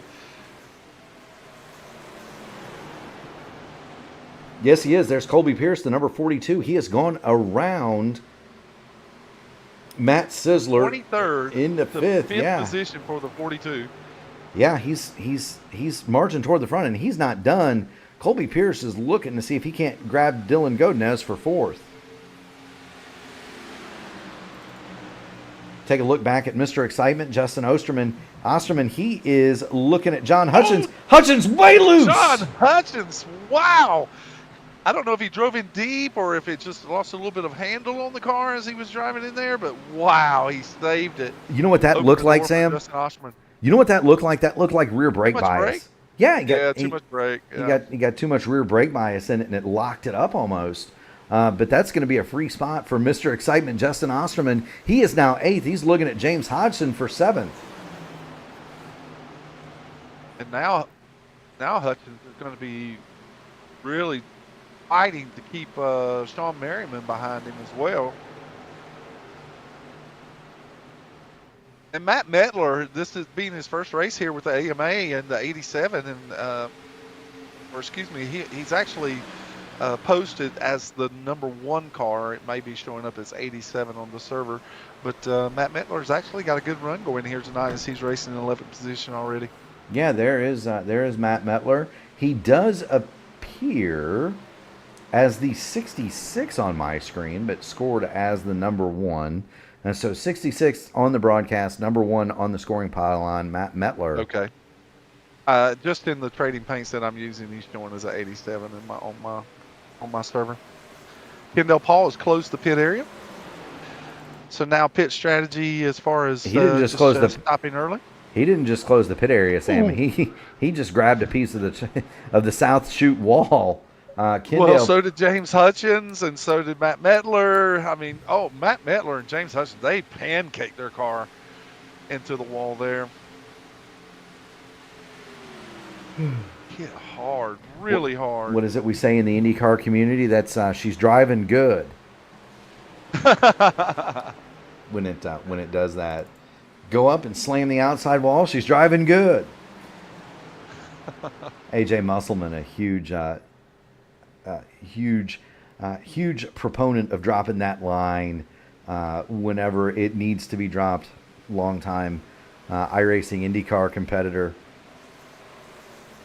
Got a handling problem? She's driving good. And usually when you hear AJ say it's driving good, that means that it's been in the fence somewhere, and usually upside down. We're watching a guy that might yet turn his car upside down. That's Justin Osterman. He has made his way back to 8th. Greg Evans, Kendall Paul, they are more or less safe out front. You've got a gap back to David Dunwoody, and then Dylan Godinez, Colby Pierce. They're all right in a row, but they're not really fighting. I'll tell you who is fighting and who doesn't stop fighting until either the race is over or that car is in a bucket, is Justin Osterman. He is 8th, and he's trying everything in the book to get past James Hodgson. There's no question that analogy was the closest you're going to get to the 53 description. So, he's either going to bring. When I will say, we were talking about pitch. Here comes the yellow. Now that the caution is out, this field is so close and tight together now that we will actually have more than 30 laps in this last stage. We'll have as many as 35 laps in this last stage. So it's going to be interesting to see how these drivers play out their strategy, and they should be able to make the entire run, but you really wonder who's going to try and do something different. Well, I can tell you who might try to do something different. The number 14 of Ryan O'Donohue, he is running 30th. Yes. Do want to give a shout out to Logan Edwards, AMA race winner. The Narc Brains checked in. He wants to know how our favorite rectangle is racing tonight. Well, Logan, it is Chamber of Commerce weather. The cars are a bit on the free side. They would have qualified on pole in 1967 at the Indianapolis 500 in these cars. Honestly, the racing's been pretty good. It's a shame. It has. It's a shame that you're not in a car. What did they not pay your appearance fee tonight or what? Come on. Well, they only want the road course ace when he's available. So it will be interesting to see what the number 14 of Ryan O'Donohue does here when we get to the front straightaway and the entrance to pit lane. He was on pit road 10 laps ago, Sam. And there it is. That's what's going to tell the story. Pit lane at Indianapolis. I was listening to some of the interaction in the server between some of the drivers. There's a little excitement. There's a little excitement about what's going on up front, and you can hear the enthusiasm in David Dunwoody's voice. Both of them were pretty impressed with Greg Evans' outside pass of Kendall Paul to take the lead. Yeah, I mean, that's very, very difficult. It was an eye-opener. It definitely was an eye-opener. It was a, hey, watch this kind of moment. Yes, it was. Down the pit lane they come. Sean Merriman is staying out. Ryan O'Donohue is out. Robert Smith is out. I do want to welcome, and thank you so much, Logan, for bringing that up. I do want to welcome all of the viewers that are coming over for the Warriors from the Warriors for Peace Elite Racing League IndyCar race. Logan has let us know that he finished in 6th in that race. Who was the winner, Logan? I haven't had a chance to. I didn't have it up. I don't want to interfere with the bandwidth of the broadcast, but that's a P1 crew over there that does that. Gary Godso and Luis Gonzalez Nunez that produced the show over there on the RN, the Elite Racing League, the Warriors for Peace series. That is one of the biggest and most prestigious iRacing IndyCar leagues that do IndyCars. They have a full distance Indianapolis 500, which usually sees not only real life guest drivers but guests from the radio crew as well. That has to be one of the thrills in my iRacing career, Sam, was having Mark Janes, who is the voice of the Indianapolis 500, call me leading one of the virtual Indianapolis 500s. That was cool. I actually have that clip saved somewhere in my PC, and I'm getting ready to get a new computer, so I got to make sure I find that. But that famous voice saying, Mark Murphy leads at the Indianapolis Motor Speedway. That was pretty cool. That would be very cool. So he says Adriano Pinheiro won, and Logan is right. Adriano is an absolute legend. Where were you guys, Logan? See if we can't get some chat going from Logan Edwards here. Maybe bring in Mike Rigney to get his opinion on matters. Yeah, we had actually started talking about Mike Rigney's great run at Gateway last night with some of the premier drivers that race over there with Matt Wagner and that group. And so we want to see you racing. We got distracted because of the on race action that was going on here in the AMA. But kudos to Mike Rigney on his top 10 finish last night. But for a thimble full of fuel, he would have traded his kingdom. Just talking to him today, that was not his. That really was not his attitude. His attitude was that he enjoyed racing fast and being competitive, and having a clean finish. And so he didn't mention. The only thing he mentioned was that there was a lot of strategy racing, but he kept the pedal down and he went racing and he had a blast. Yeah. So.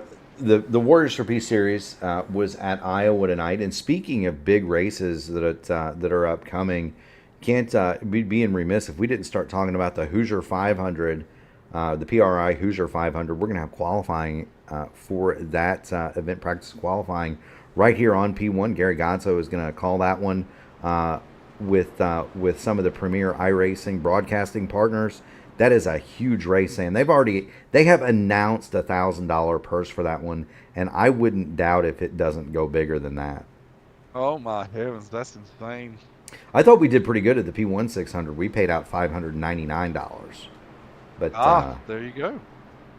Ryan Schold and Tanner Watkins, that group, they've sold. Now look carefully here. We're getting ready to go to green here, Mark, and I want you to pay close attention who's on the pole. Sean Merriman. Now we see a little bit of strategy being played out here. Sean Merriman is our pole sitter, or excuse me, in the starting position, and on the outside of the second row is Ryan O'Donoghue. He came and got gas only. So gas only for Ryan O'Donoghue. Sean Merriman did not pit. Everybody else has stopped 4 tires full of Sunoco Racing fuel or Shell fuel, as it is at Indianapolis. They don't use Sunoco here; it's Shell. Green.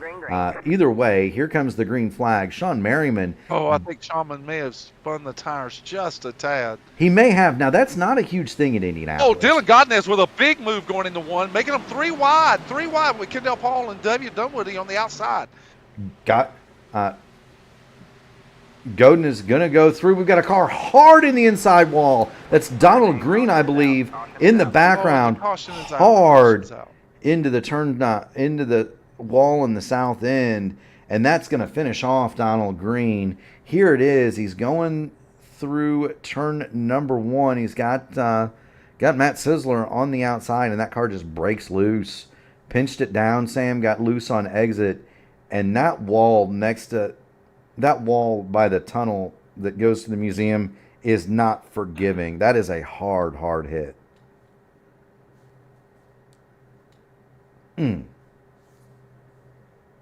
Apparently, this has really messed with some drivers' pit strategy now. Well, Ryan O'Donoghue... Matt Sisler has made comment now that it looks like his strategy is not going to work. Now the drivers are going to be coming to the green flag with 40 laps to go or 30 laps to go. So, well, we've got 35 to go. And we haven't picked up. Yeah, well, we've got 35 to go. We haven't picked up the pace car yet, Sam. So we're probably not going to go back to go. If I get to green flag, 31 to go, maybe. Somewhere in that 30, 31. Yeah. Now, interesting to note, Ryan O'Donoghue is now second. They kicked Sean Merriman back to third as that caution was dawning over the Speedway. Dylan, I want to say it wrong, well, Sam. Drivers like O'Donoghue, Merriman, Sisler, if those drivers were looking for they were gambling and just taking a stab at a late race caution and saving tires. Yep. Then it does kind of mess up that strategy a little bit because this caution comes way too soon. Yes, it does. And already you see Sean Merriman coming to the pit lane. He's no bones about what his strategy is. He's going to come get 4 fresh Goodyear tires, fill his car up with gas, be good to the finish. But Greg Evans has only pitted twice, and so he still has a set of tires in the pit area. Yeah, and Ryan O'Donoghue. Kendall Paul, same way. Yeah, and to point out Ryan O'Donoghue, I mean, he is second. He's only got really about 5 green flag laps on those tires. They are 15 laps old, but a lot of that has been under caution. And so kind of know that, Sam. We've got 34 laps to go. Do want to thank everybody tuned into the P1 Broadcasting Network for tonight's AMA Black Magic Studios Grand National Series event. It is the AMA Brickyard 250. If you haven't already done so, make sure you smash the like button on the video, ring the bell so that you can subscribe to P1 and be notified of all future iRacing broadcasts like this one. I believe tomorrow night, Sam, you and I are going to venture up virtual Crawfordsville Road to Claremont for a truck race at Indianapolis Raceway Park, and that is love that racetrack. Love it. Now, have you been to IRP? I have not. I've not been to any tracks in Indiana. I'll tell you what. Juncture. I'll tell you what, Sam. You're gonna come here at some point. We're gonna get a U-Haul full of refreshments, and I'm gonna take you on a tour. Well, I have a great friend who lives in Noblesville, and Rick Fallis is a very good friend of mine, and an Indiana, we'll get Indiana guy. Rick Fallis is coming. We'll bring 2 U-Hauls. And he's invited me profusely to come on out to Indiana. Actually, I had a trip planned to come to Indianapolis because I'm a Colts fan. So I had already had a planned trip to come to Indianapolis in September for a Colts game. Rick is a Pittsburgh Steelers fan, and they were playing the Colts in Lucas Stadium. And so I was going to come out there. We were going to watch the football game together.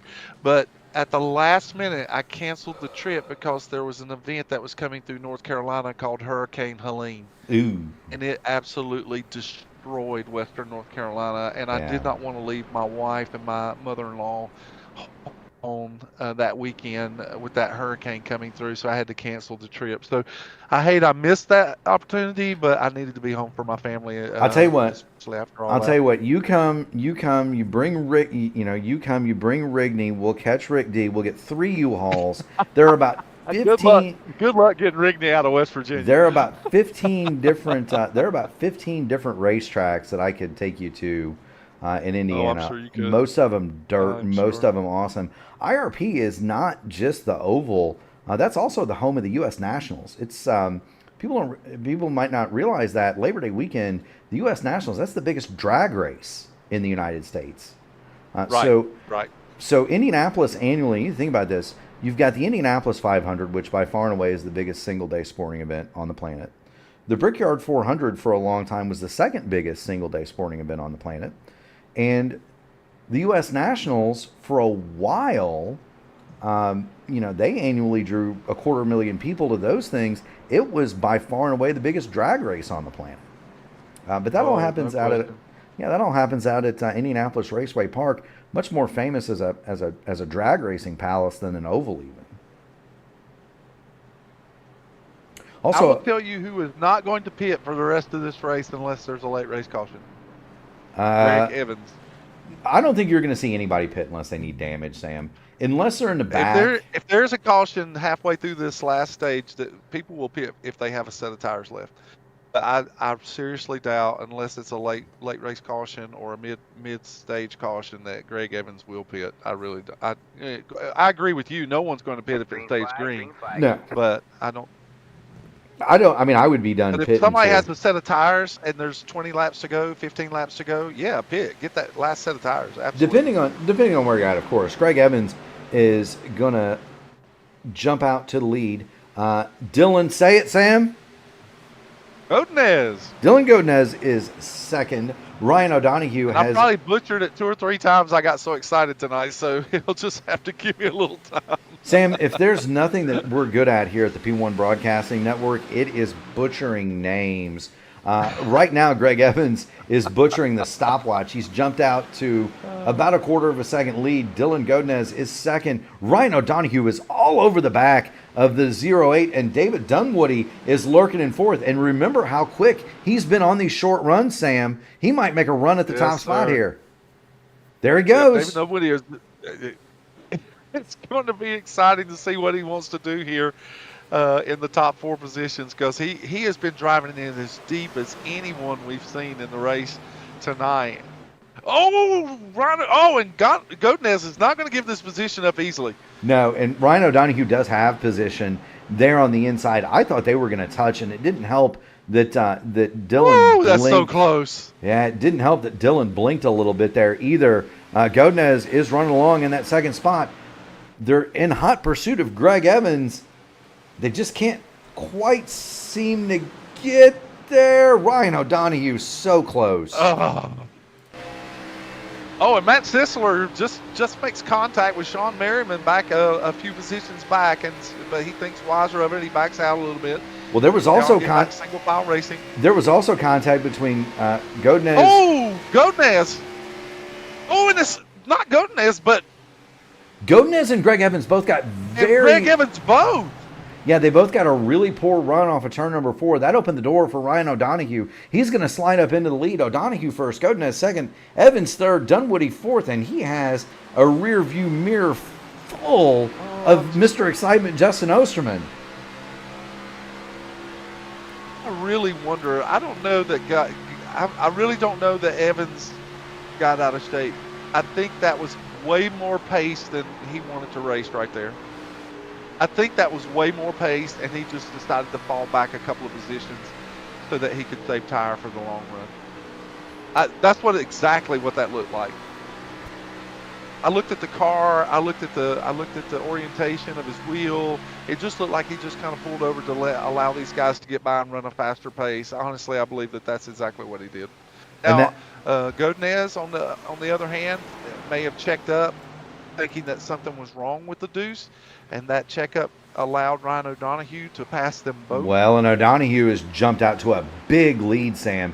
He's just decided to hit the retro rockets. Yeah, he was 0.7 of a second quicker than Godinez and a second quicker than Greg Evans that last time through. Well, now we have James Hutchins on the apron. Something has happened with Hutchins on the backstretch. And here comes contact with Sean Merriman. Well, and here comes Osterman, and here comes Matt Sizzler. They're trying to get past the deuce. Osterman does get past Greg Evans. Matt Sizzler can't quite make that stick. Justin Osterman coming to the front. He has made it to third. And so looks like James Hutchins down the backstretch just kind of drifted over in front of Sean Merriman and got caught in the left rear, and that sent him careening to the inside wall, and now he's going to be taking that car into the infield. Yes, it is, Jay. Nope, he just took the pit stall. Yeah, John Hutchins is in the pit lane. We just briefly showed it under repair. John Hutchins, and if nothing else changes, he'll be credited with 5th place. This has been a very attritional race, Sam.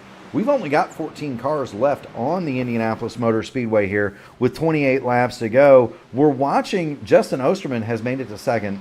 Dylan Godinez. Wasn't it about 25 laps ago or so that we were like, oh, something's wrong with Ryan O'Donoghue. There's something going wrong. And now he's pulled out to over a 2-second lead. Well, because at one point in this race, he was running around on the fence, and it looked like he pulled the parachute. Yeah. Matt Sizzler goes into third. It's uncanny that. I mean, it really looked like he was trying something different. I'll tell you what this is. O'Donoghue, his last lap, 54.050. Justin Osterman in second, 54.814. Ryan O'Donoghue is absolutely driving away. And there he is, and there's the look off the back. He has got the quarter-mile lead. They're not even on the same. They're not even in the same turn at him. If there's a late caution, he has a set of tires left, and he's the leader pitting. I mean, it's going to turn into probably one of the best strategies tonight that he would be able to make that happen. But right now, he does not care about those Goodyear Eagles. He all he cares about is the right pedal under his foot. Now he is setting a blistering pace. Yeah, he's pulled out to a 2.4 second lead. Now the question is, can he hold it for another 26 laps? Justin Osterman is second. Matt Sizzler is third. The battle is back. Greg Evans is going to give up another spot to Colby Pierce, and then Kendall Paul in the 72. Yeah, you'll see the deuce bounce back. Oh, no doubt, but it's just interesting to see it. David Dunwoody goes past Dylan Godinez, so move Dunwoody up to fourth. So we'll reset it here. 26 laps to go. O'Donoghue with a somewhat disappearing lead now. Justin Osterman has started to reel it back in. Osterman a second quicker that time through. Matt Sizzler third, Dunwoody fourth, Colby Pierce fifth, and we're watching Godinez and Greg Evans battle it out for 6th and 7th. It wasn't too long ago. Those two cars were battling for the lead, Sam. It's very true. It's just unusual. And, Dylan could have very well seen that Garrick was backing out, and he just picked up on what the same thing that I picked up on, that maybe the Deuce was trying to rethink his strategy for the 30-plus lap run that lay ahead of these drivers, and just to save a little bit of tire for the end of this race. And it's interesting that they were battling so hard at the beginning of the stage, and now they've just dropped back like they have. I mean, they're 4 seconds off the lead, but that lead is dwindling every single lap. Oh, it's not just the good is going away from that 14 car. It's not just dwindling, Sam. It's evaporating rapidly. 55,386 the last time for O'Donoghue, 54,596 for Osterman, 54,322 for Matt Sisler. The man in the 35 is on a mission. He's coming in that Birdie's Chevrolet. Matt Sisler's was one of those cars that actually one of the drivers at that caution that Donald Green brought out at the beginning of the stage, he had made a comment about his strategy was kind of messed up a little bit, or that it disappointed him that it was playing into his strategy. So he could very well have enough tire that he can get up there. He showed he had lots of speed at the beginning of the race. He qualified third tonight, so it's not like Matt Sisler's a slow car in this event. Well, and Sam, just to kind of put a finer point on that, of the front three, O'Donoghue is the slowest. Osterman is in the middle. Matt Sisler is the fastest of that bunch. David Dunwoody is faster than all three of them, but Dunwoody is about 2 seconds behind, is about a second and a half behind Matt Sisler. We're going to have a change for the lead. The good is gone. Osterman. Yeah, the good is gone from the good years on Ryan O'Donoghue. Osterman is going to take the lead, and Matt Sisler is going to follow suit in pretty short order, Sam. Do want to give a shout out to Matt Wagner in the chat. He said that we should refer to him as Captain Slow. So I wonder, did he go on an ice fishing expedition, drinking gin in a Toyota through a glacier, or what was his Matt Sisler on the inside of the 14. He's going to be moving in the second position here. He shouldn't get a lot of fight from Ryan O'Donoghue, and so yes, he makes that pass cleanly. And now the only thing between he and the lead is Justin Osterman. Mr. Excitement's had a bit of everything tonight, Sam. Osterman's been involved in an accident. He's had some damage. He's come from the back to the front a couple of times. It's been a very Justin Osterman-like evening. The difference tonight, though, is he's made it to the lead. Wagner, by the way, now we see Dunwoody kind of falling back into the clutches of the two. There's still 20 laps left in this race, and that front five are all within striking distance of each other. Colby Pierce, again, has just been an amazing run for him all night long, as he is now closing up on the fight. Well, and don't write off Greg Evans. Yeah, don't write off the Deuce just yet. He's going to drop to the inside of David Dunwoody.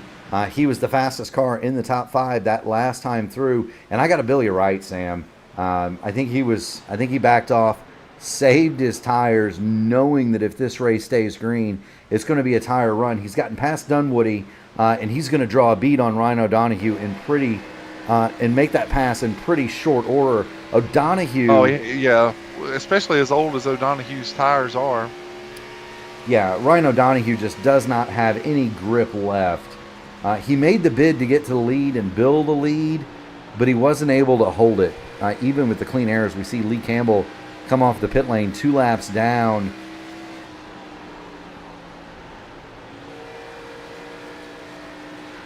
Now, there will come a time in this particular run where the tires, depending on how hard these drivers are using the tire, that they will equalize.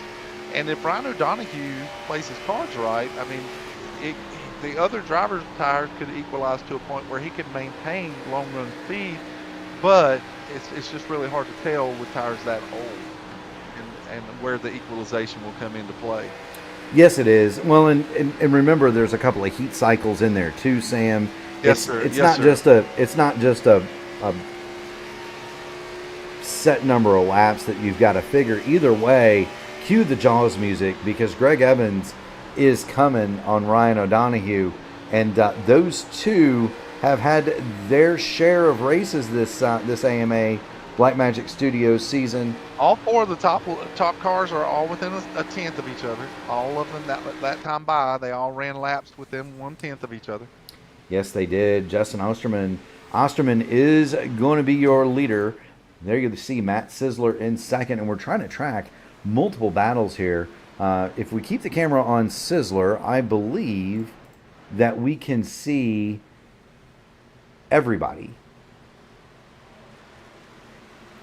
O'Donoghue and Evans seem to be reeling in Sizzler just a little bit. Well, once Brian got out to that big lead, I mean, who knows? He could have been watching the broadcast and us just carrying on about just how fast he was pulling out to a lead, and he decided to back off a little bit to save some tire. But Greg Evans cleanly makes the pass under the 14, and now his sights are set on second place with Matt Stisler, and Justin Osterman is maintaining his 1 second lead.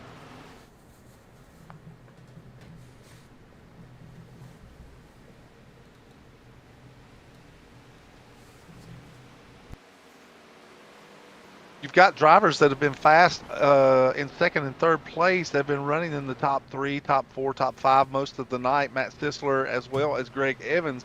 And they could be just running consistent laps here and just setting up for a big 10-lap push, or maybe a 5-lap push here at the end. You could probably make up that distance easily within a 5-lap run if you're faster than the car in front of you. And we could very well be seeing that between the 35 and the 2. The 35 is well aware of who's behind him, and he could be just thinking, I need to save all the tire I can save to keep him behind me.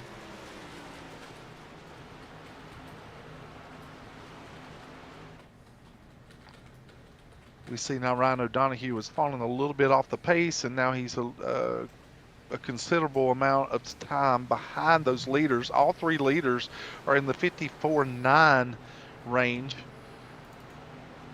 O'Donoghue in the 55s now, as he continues to fall back a little bit as David Dunwoody closes in on him. Yeah, it's not even that he's in the 55s. 54.9s for Osterman, Sizzler, and Evans, almost all about the same time.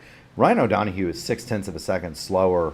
And he's at 55. He's at 55.4, 55.5. He's one of the slower cars on the racetrack, and so it's going to be very difficult. He's also on the oldest tires of anyone out there.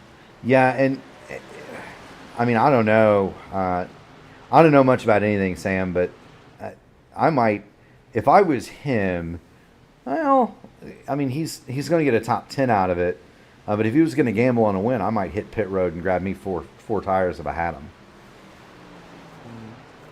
Watching David. Well, he's in a position now where he probably could come back at 49 seconds or so to get on pit road, off pit road. So, I mean, he could actually come back out in front of the leaders. Yeah, that's what I mean. You could pit here from where he is, grab 4 tires, come back out, and you shouldn't lose a lap depending on your in and out lap. Do want to thank everybody watching on the P1 Broadcasting Network. If you haven't already done it, make sure you smash the like on the video, ring the bell, subscribe to P1, and be notified of all future iRacing broadcasts. Tomorrow night, Sam and I, well, we're going to be at IRP for the AMA Archway Industrial Coatings Truck Series. That's going to be an 8:20 pre-race, 8:35 start. There is no racing this weekend. Gary and I get the weekend off. I wonder what I'll do with my spare time, Sam. Should I cut the grass, wax the car, or both? We both know you're planning on just kicking your feet up on a desk and sipping on some lemonade. We all know what you're going to do. Now, to be fair, I don't drink straight lemonade. I prefer. I'm very much. Say what was in it. Well, I very much prefer the Arnold Palmer variety. Or the John Daly. No, not John Daly's, but I do like the Arnold. Well, Palmer. Arnold Palmer does not have alcohol in it. I know. So, I know they call the alcoholic version the John Daly. So. Yeah, no, I did not. I do not do that. I'm not much of a Lee Campbell, who has fought it so long, is actually taking the car he's behind the wall. yeah What a shame. he's finally done, and that leaves us with 14 cars. John Hutchins is going to pass him up, and Lee Campbell, who spent much of the day damaged, may have just said, "Look, I've had enough." We're watching Ryan O'Donohue as he tries to hold off David Dunwoody. This battle for fourth and fifth, and Sam, those tires may have started to finally equalize out. Yes, sir. I mean, he just turned a faster lap that time than. All right, let's see what the lap times are this time. Kenny Paul at 55.2, Dunwoody at 55.4, and Ryan O'Donohue has consistently been 55.5. But it's not the half second or a second that it was just a few laps ago. I mean, it's manageable. No, it's not. It's definitely more within a reasonable. It's manageable. Assembly of the times around him. Yeah. Yeah, it's manageable. Yeah. And Osterman has just maintained his 1 second lead with Sisler and Evans behind him. Again, I think that you'll probably start seeing these drivers start making a move with 10 to go or 7 to go. You'll see Sisler and Evans, if they have been saving tires, that they will start working their way up toward Osterman unless Osterman himself has been saving tires. But we know that Evans just turned to 55.3 as well as Sisler, and Osterman turned to 55.2. So these drivers are all just keeping pace with one another, and who will be the best on 25 lap tires. Yeah, just got to check in from Lee Campbell. Says tough day from the 44. We definitely understand. I'm on board with Greg Evans now, and he is. You can tell driving that car, Sam, at about 8/10. Oh, and Sisler's in the wall. Yeah. You can tell that. Greg Evans is driving that car at about 8/10. He didn't even make a move to pass Sisler, and Sisler smacked the fence over there. He really hit that wall hard and really disrupted the orientation of the car. Lee, if you're in the broadcast, I really want to say how sorry I am that you're not ended so early, man. I know you had speed in practice. I watched you specifically in practice tonight. I know that it's hard sometimes when you feel like you got a fast hot rod under your seat, and so just kudos that you stuck it out as long as you did under the circumstances, and we look forward to seeing you back on the racetrack. Most certainly so. Gotta kind of wonder when these two are gonna light the fuse. And, well, I just watched Evans back out of his entry, and now he's looking. He backed out of his entry to see if he can get a big run on Sisler. Yeah, he's probing for sure. But now in the meantime, Osterman has now opened up his lead by another second. He's 2 seconds ahead of these two cars. Yeah, and there's Evans, and there's kind of what I was noticing earlier. Greg Evans was not picking up the throttle in the middle of the corner. He was waiting until the car had a really good bite before he hit the gas. Here we go. Yeah, now he's all the way down the inside now. So Greg Evans is going to make the pass on Matt Sisler. Ryan O'Donohue has crept back into. Sure has. Those tires are equalizing out. All right, man. Caution. And we have caution on the Speedway, and that changes everything. Yeah, that doesn't matter. It was Dylan Godinez, and he has hit something hard over there along the backstretch. And let's see what has befallen. Oh, his car is in a heap down there on the backstretch. Oh, he is just in a heap. He's racing with Colby Pierce. It looks like he just drifts a little bit down toward Colby, and Colby is there.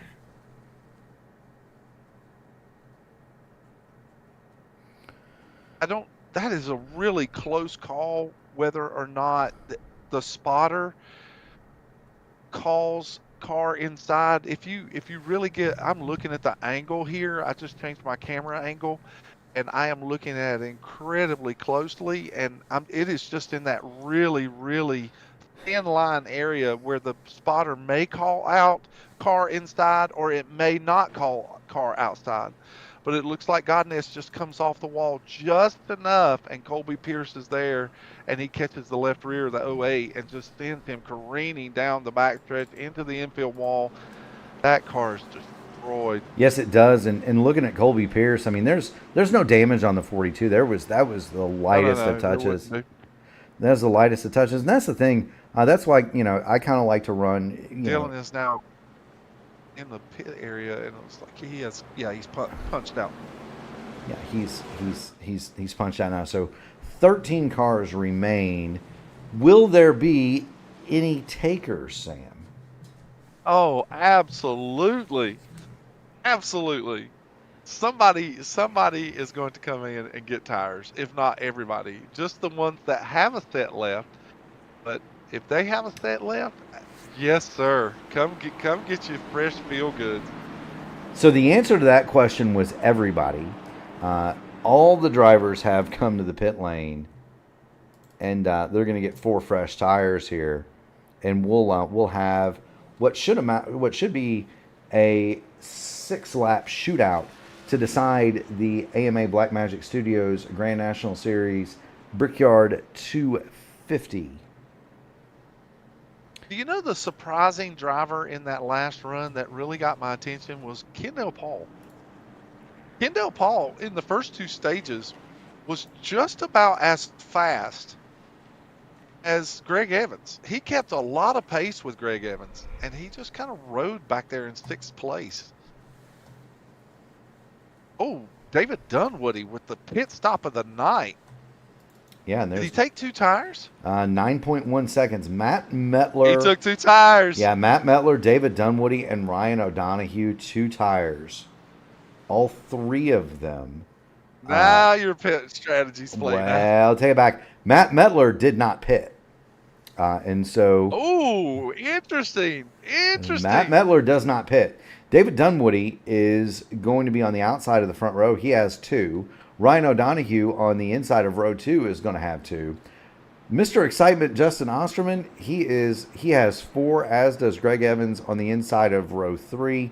Kendall Paul and everybody else on back with 4. Do want to thank everybody in attendance tonight. If you haven't done it, make sure you smash the like button on the video. Make sure you ring the bell, and make sure you ring the bell to subscribe to all future P1 iRacing broadcasts. Do want to also thank P1 has actually reached another milestone in our subscribers. We're up to 1,250, and so we're really appreciative of all those who tune in. I thought we had gotten past that. So there's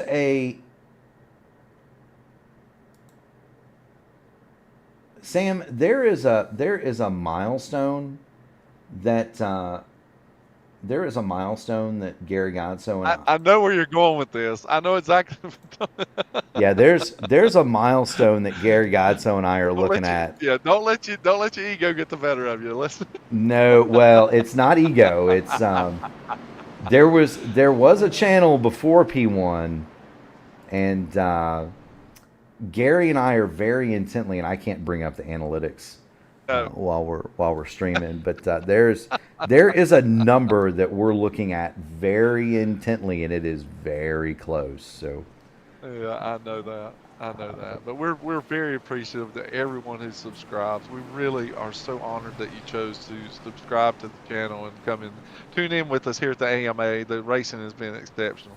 You know, it most certainly has. And do want to thank all the AMA sponsors, not just Blackmagic Studios, but Archway Industrial Coatings, Admin Box, Track Racer, and Rogue Energy. And just by the way, if you need some energy drink, Sam, I believe you can go to Rogue Energy's website and you put in AMA 24. They'll get you 10% off your offer. That's how about that? That's awesome. That's a pretty good deal. So now, speaking of energy, let's see exactly what kind of energy that Matt Mettler can pull out here with older tires. He stays out.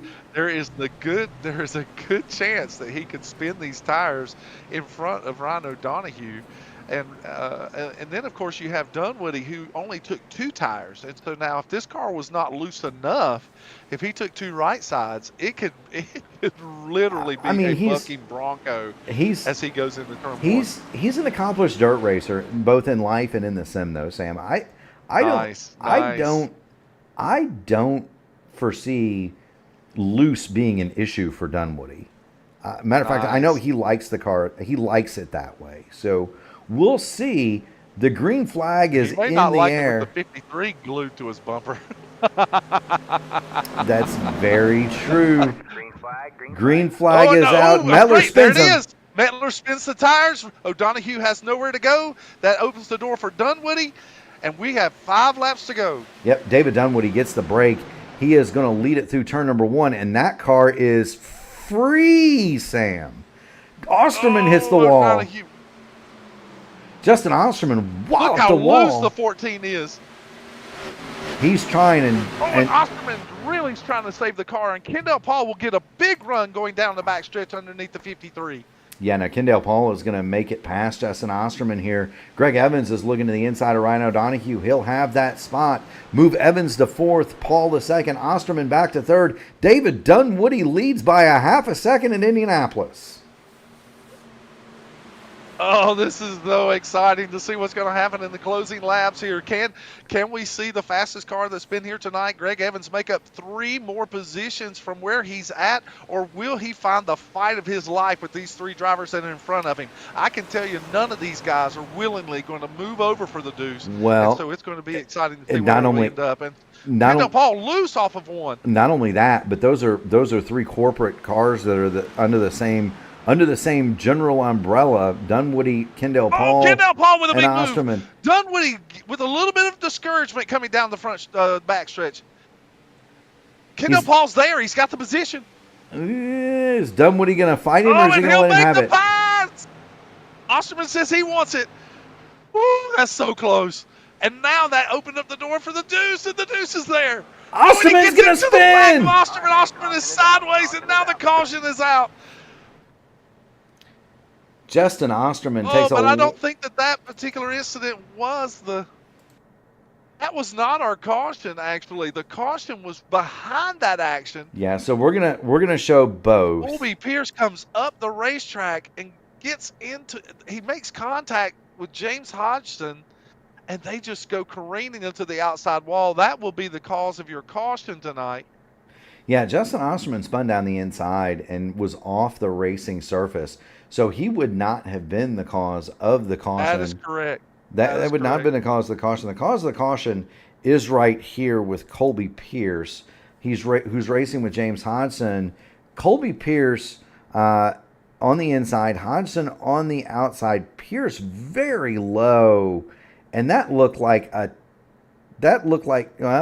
going to come off. I was going to say it looked like netcode maybe. Hodgson comes off the corner, gets his car loose, overcorrects it, and just unfortunately overcorrects it right into Colby Pierce. Both those cars get hard contact with each other in the outside wall. There too, looking at it, there's a little net code that caused that contact. The initial contact, those cars were separated, so I think that they would have been okay. But apparently the stem predicted that there would be contact there, and that net code just caused the disruption in the 88 car, and then caused him to come back down the racetrack. Just looking at it closely, there was plenty of room between those 2 cars. Just as a point of parliamentary procedure, Matt Mettler is going to come down pit lane and grab his 4 tires now. He's decided that wasn't the best course of action. Of course, he'd fallen to 8th place, and there's only 11 cars left on the lead lap. There's only 11 cars left running, for that matter, and so he doesn't really have much to lose. We do have green-white checkers in the AMA, and so do keep that in mind. Kendall Paul is your leader. David Dunwoody is 2nd. The Deuce, Greg Evans, is 3rd, and he'll have Ryan O'Donoghue alongside him in row 2. Sean Merriman and Matt Sisler have both been fast tonight. They're going to restart 5th and 6th. Eric Corder and Justin Osterman are going to make up the 4th row, and I don't know. I don't know Greg that well. Certainly, the contact between him and Osterman was not intentional. If anything, it was more on a squeeze play than anything. Well, we've seen Osterman make similar moves tonight that Greg Evans made there, and Greg actually even made a comment in the server, that he felt like he was as low as he could go. He was all the way down to the grass, and so it's just closing lap. racing where drivers are just trying to hold a position as long as they can hold it, or at least battle it out and just kind of keep the car below them low. And it's always a gamble when when you're racing that close, and the outside car usually is the car that loses in those battles. But um, it's just the closing laps, and they're doing the best that they can to get the best finish that they can. No, I mean, The Osterman didn't receive any damage in that outside of just losing positions. Right. No, but well, what I was going to say, and we're going to get a green-white checker here, Sam. The lights are still on the pace car, and so we're going to have our first attempt at a green-white checker.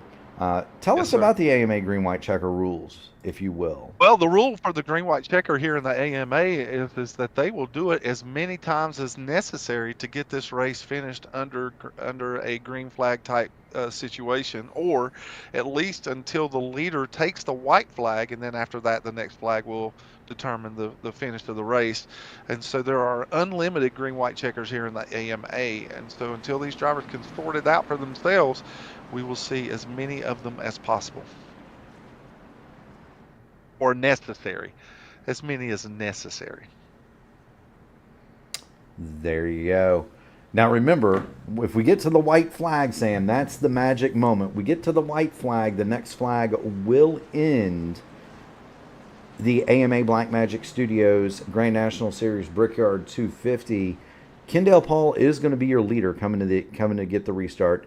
David Dunwoody on two. He has 4 tires. David Dunwoody on the outside of row 1. He has 2. Greg Evans in the deuce. He'll start inside row number 2. He's got 4 fresh Goodyears. Ryan O'Donohue is on 2. He is on the outside of row 2. Everybody else from Sean Merriman on back did get 4 fresh tires on under the last caution flag. We're going to have what amounts to a 5-mile trophy dash. That's half of a qualification run here at Indianapolis. Sam, it's going to be awfully hard to bet against the 78 or the 2. They were the fastest early. Kendall Paul was your pole sitter, and it's a qualifying run to home. Yes, sir. And those 2 cars actually are in the premium starting positions here. Kendall Paul will have the luxury of being able to start the race in the restart zone, so he should be able to get out to a little bit of a jump. And then, of course, the deuce behind him gets the benefit of watching exactly when Kendall Paul will get his jump, and he'll be able to go with him. So those 2 cars are in the premium positions, and we'll see if David Dunwoody, being a teammate, he might be able to have a little bit of an advantage here with Kendall Paul to get a good start himself. Yeah, even so, though, even if you're calling it on the radio, 3, 2, 1, go, you don't have that big of an advantage. Plus, Dunwoody on the 2 tires, he's going to get swallowed up by Kendall Paul and Greg Evans right here off the gate. Dunwoody going to try to fight back, can't effectively do it. He'll slide back to 3rd. Oh, great start for Sean Merriman, too. Last week's winner is all the way up to 4th position. Matt Sisler turns on the inside of Ryan O'Donohue. They're door-to-door coming off the corner. Yes, they are. It's going to be Kendall Paul and Greg Evans for the lead. Merriman is looking to the outside of Dunwoody. Greg Evans is going to try to bid for the lead going in 3. Kendall Paul shuts the door. They'll go single file through turn 3. It's Kendall Paul leading Greg Evans. David Dunwoody is in the fight of his life for 3rd. The deuce coming off the corner. Yeah, here he is. Kendall's going to have to put everything he's got into this car. A little bit of a bump from the 2 there as they come off turn 4. So how many white flag in the air, 3 wide behind them, 3 wide. How many taps is that, Sam? That's 2. That's 2. Matt Sisler looks to the inside of David Dunwoody. Sisler made the pass on Merriman. Now he's going to try to get it done on Dunwoody. Can't quite do it through 1 and 2. Dunwoody hanging tough on the top. Big run here for the dudes coming down. Oh, they're bunched up back here as Osterman gets on the inside, and Dunwoody with a big block coming down the backstretch. We're going to continue to watch the battle for the lead. Kendall Paul's blocking going down the backstretch. He's going to hold on to the position. That was 3, Sam. Doing everything he can to get by. Oh, and there's another test. He's not going to make the pass. Kendall Paul's coming in the 4. He's got a little bit of a car gap. Kendall Paul is going to win the Indy race here. What a great finish. Kendall Paul wins. Holy Moses, Sam. Kendall Paul will come get the checkered flag From Barney the Flagman, he will win the Black Magic Studios AMA Grand National Series Brickyard 250. Greg Evans is second, and if you didn't like that, whew, Sam, I don't know. Matt Sisler comes back and just drives the tires off the car for a third place finish. Holy cow, what a finish that was. Yes, it was. So, stand by. We're gonna get the finishing order here for you, fans. I am loving the chatter in the server right now. It's hilarious. I'm sure it is. Tonight's winner, Kendall Matt Paul. Sisler is talking his head off. He is so excited about his podium finish, but he was really hoping that after watching that battle for the lead, that there was something might have happened to those two leaders. But it didn't. Kendall Paul, so excited. Kendall Paul is the winner. Greg Evans second. Matt Sisler is third. David Dunwoody brings it home fourth, and Mr. Excitement Justin Osterman recovers for fifth. Ryan O'Donohue, Sean Merriman, Matt Metler, Eric Corder, and James Hodgson are going to round out your top 10. In 11th, Robert Smith. Colby Pierce is 12th. He is the final finisher. John Hutchins, Lee Campbell, Joshua Siegfried, Donald Green, Mason Muller, Rick Falls, Troy Carricker are the remainder of the front 20. Sean Roberts, Brian Sharp, Vance Fisher, Barry Seaman, Keith Graham, and Randy Dunlap are the final finishers. 26 cars started tonight, Sam, and wow, I'll tell you what. I will admit, Greg Evans is a great online racer, and by all stretches he's fast. There's no question. He's proved that by how many races he's won. But Kendall Paul was incredibly fast in practice. He was our pole sitter tonight. This is not just a fluke that he wins this race. Kendall Paul flat earned this race, and so kudos to these drivers for making it so exciting and making that green white checkered at the end be exactly what we needed here in the AMA. So just kudos to these drivers. Fantastic finish. Even the drivers that were behind, Sisler, Dunwoody, Osterman, O'Donohue, Sean Merriman, they were 3 wide coming to the white flag at one point, and none of those guys were lifting. It was just such a good last 3 laps. I'm out of breath. I'm just out of breath. I'll tell you another guy who might be out of breath. That's Matt Sisler. Matt, you've got Murph and you've got Sam Crow in the P1 broadcasting booth. You had an eventful day. I think at one point you were leading, at one point you were running last, so you occupied every position in between, Matt.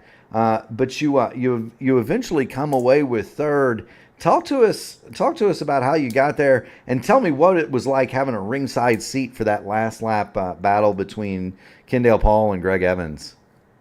Well, to slightly correct you there, I think I had the Alex Bowman trick down. I think I had every spot but the lead today. Yeah, it was just I hit the wall chasing fighting the 2 there late in that run before the caution came out, so I took the little bit of damage we had on our 3 Birdies Chevy ZL1. So restarting from 12th, I was on full offense, and thank David and Sean, they got side by side off into 4, and exactly what I wanted to have happened where they slowed each other down, and I had the run to the inside. I just went for it, and I managed to clear David off too, and then I can tell you, if I had my stream up today, y'all could go back and watch the replay. Sadly, you can't. Of me yelling the whole way down the back stretch of "Come on, Kendall, spin yourself off his nose," because they were going for it. Like Greg was going for it. Kendall kept chasing him down, and I'm like, if he turns himself here, where do I go so I don't get in it? But yeah, they were going at it. That was a great finish. I was glad we were able to get our Chevy ZL1 back up into the top 3 after Dover last week. So yeah, feels really good to come home third. Congrats to Kendall and Greg. They had put on one heck of a show for you guys. Well, Matt, it's just a fantastic race to watch. It was clear that you were going to be a top runner most of the night. You've clearly come into the league and showed that you've got speed. Fantastic job finishing on the podium, considering where you started here late and after the late cautions and everything. Can you just give us a little? I know that you race in other leagues, and Mark Murphy has actually alluded to that he has raced or seen you racing in other leagues. And so, well, can you just give us a little insight of what you're thinking in these first weeks that you've been racing in the AMA? I really love racing here. This has been quite a bit of fun, as you guys know, because you do the trucks too on Fridays. Started out in the truck series, had a really good run at Lime Rock. Great impression of everybody over here. It's been a very nice experience to come over here and get to race. To come in and feel like I can be like at least a top 10 car every week. Feel like everybody's going to race each other pretty much really cleanly every week. It's AMA is a great place to be, and if anybody's watching and kind of would like to give it a try, I recommend it. It's really been a cool experience coming over and getting to run here. Well, we're glad to have you, You've Matt. certainly been a great fit here, a great fit. Yeah, and we're glad to have you, Matt. It's good to see you. Good to see that. Good to see that pretty three birdies golf machine. You know the drill, my man. Friends, family, sponsor, shout outs. The floor is yours, sir. Oh, of course. You just mentioned them. You got to give them the shout out. Three Birdies Golf Company. They put out really good golf apparel and accessories. By the way, Love if I ever them. got three birdies in a round, I'd probably die of a stroke immediately. I'll pass that along. Truth is, you probably died and went to heaven if you got three birdies in it. Last time that'd be me. last time I had three birdies in a round, I think Bill Clinton was the president, to be honest with you. Oh my gosh, that's a long time ago. Yeah, but big shout out to them. They've got a lot of cool gear over there. I'm wearing a little bit of it right now, and just so grateful to John and everybody over there. If you all want to go check them out. It's threebirdiesgolf.com. They currently got free shipping on all orders over 100 if y'all are interested. Shout out as well to it's a slightly different look to this car. I'm sure you guys could tell than my Toyota that I had in NTRL. That's Zach Millets. He's done the paint scheme for me this time, and he did an awesome job. I love this car. He does awesome work. Shout out to him, and he's live most nights over on his Twitch, which is twitch.tv/thats4guy.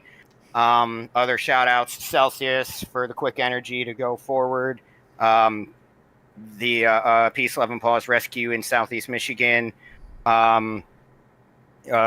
Track Bar Media over there, Adrian College from my school that I went to a long time ago. Still got to give them a shout out. And shout out Black Magic Studios for putting this league, for sponsoring this league, Kendall and everybody at AMA for putting it on. And last but not least, you guys for always putting on an awesome broadcast. Glad I could give you a bit of a show there coming from the back. Yeah, Matt, it was definitely exciting. Yeah, Matt, it was a lot of fun. Get out of here, go celebrate. And we'll see you. We'll see you at the next one. Keep going fast and having fun, buddy. Sounds good. You guys have a good night. Yes, sir. That is Matt. Matt. That is Matt Sisler. He runs third tonight for second place. Let's make sure we grab the right guy. We want to make sure we talk to the right person. We've got the driver of the deuce, Greg. You've got Murph and Sam in the P1 broadcasting booth. Sam, I'll let you have this one.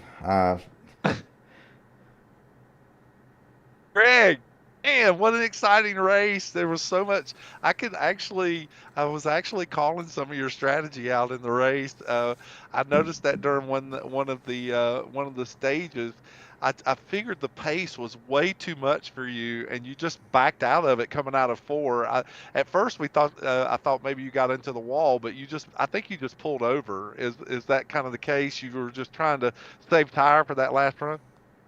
Yeah, I felt like we could make it on fuel, so I didn't want to be leading the majority of that last run. I wanted to get behind somebody and kind of save a lap or two. So I got to a point where I had like a lap and a half to the good, and that's when I started kind of pushing a little bit. Didn't want to push too hard yet, but yeah, man, just another caution got us, and we were good to go on fuel, and I felt like we was faster than the car in front of us, but man, it's just Just ran hard out of luck. laps. Yeah, I think I had Kendall. I was a little bit faster than he was, but yeah, just kind of trying to come through traffic, and the way the restart played out there, the 13 or something stayed out and spun his tires in front of us, and it just threw us all out of whack there. So Yeah, um, it definitely jumbled up the field, but once again, man, it was just a great race. I mean, clearly you showed a lot of speed. You got stage points tonight, and you proved once again that you know you really are at the top of the heap here. So don't be. I know you. Second is the first loser, but the truth of the matter is, it's a stellar finish for you What do tonight. you mean? It says on the back of the car that he is second. yeah, I don't like running second though. But yeah, after last week at Dover, dominating there and then everything that happened, I was like, man, I really want to get another win, but sometimes it just doesn't play out that way. But I was next week, so feel pretty good there. Absolutely. It's just a great run, a great run. And I noticed on the lap coming into turn 4 that you were really pushing the car so hard, you got really loose coming off the corner there. Yeah, just the harder you drove the car, the looser it got, but I mean, with the last lap, I mean, you gotta go for it. So I bumped Kendall coming off 3, trying to get a run at him. I had a good run, but I got there just a little bit too soon, and when I hit his rear bumper, it kicked me loose off of 3, and Yeah, I then saw that. that was it. And then you're just trying to play catch up again through 4.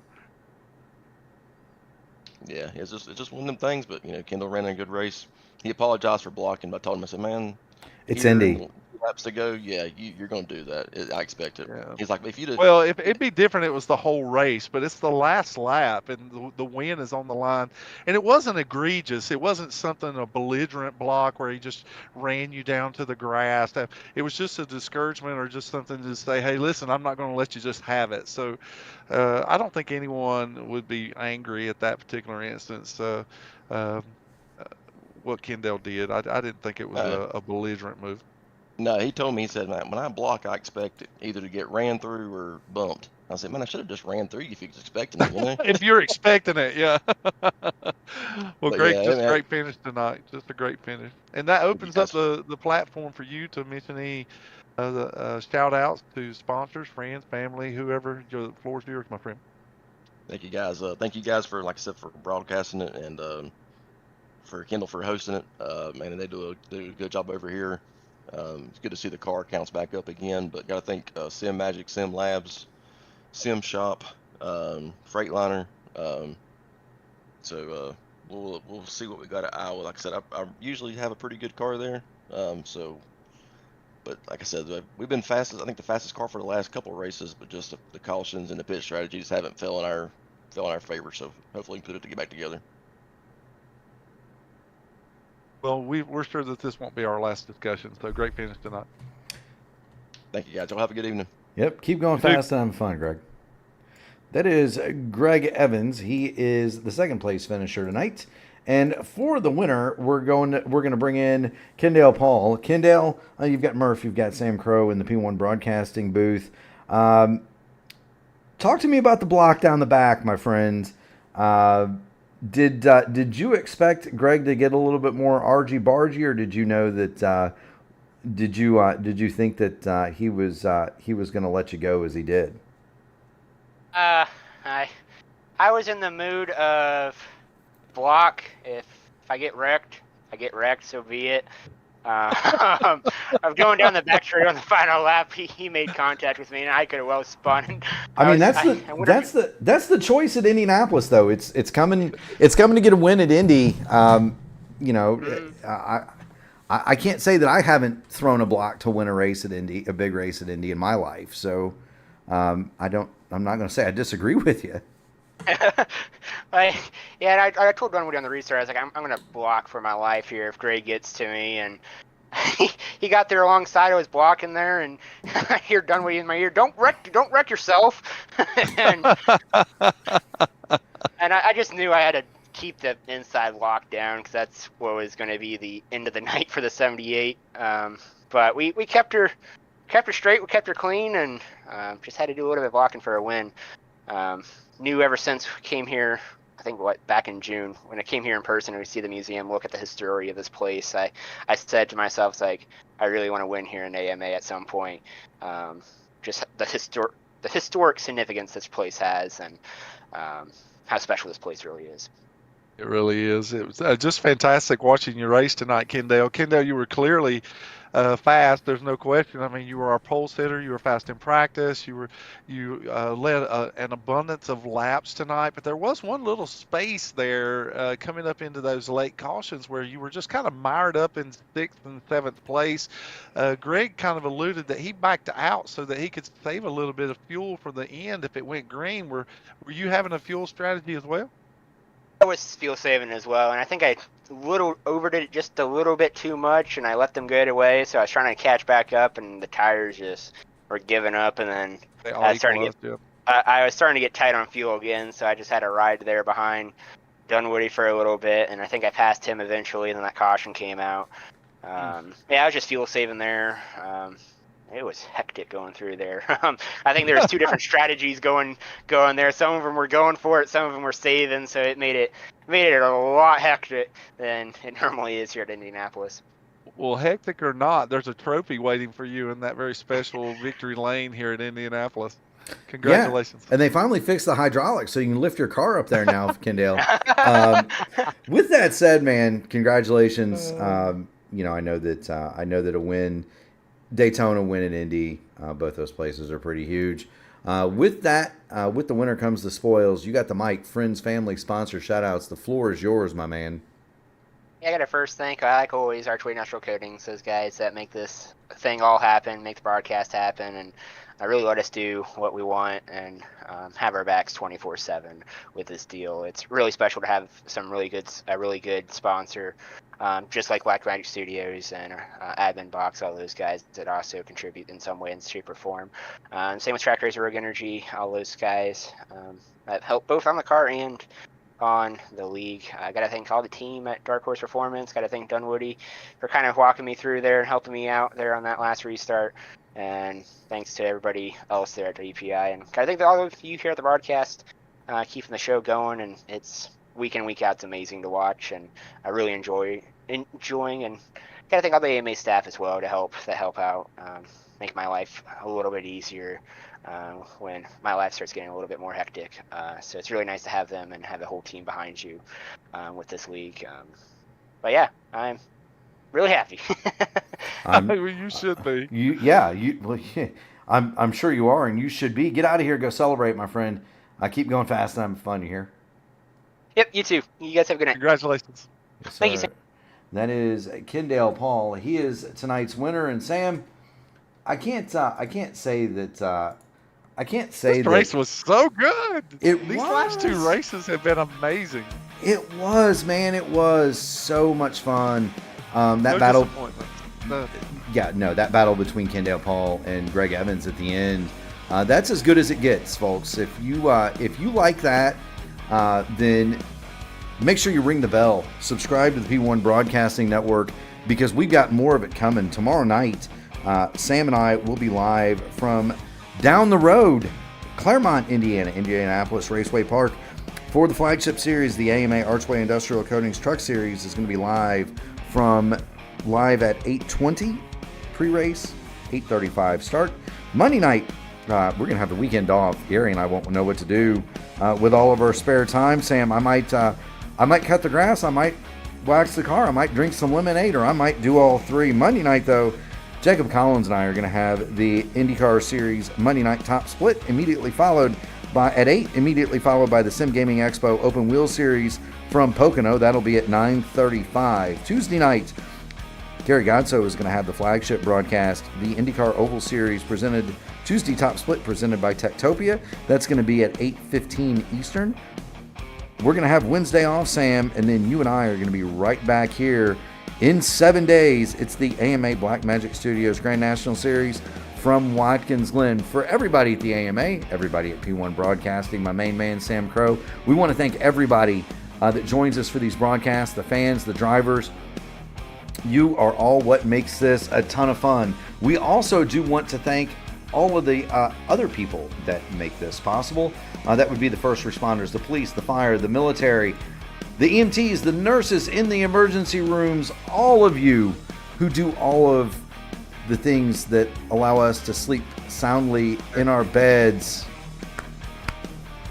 We thank you from the bottom of our hearts. Sam, Mark, let's take a take the belts off. Let's take Enjoy your day off. Let's take a 21-hour break. I'll see you tomorrow night, brother. All right, man. Good night, everybody.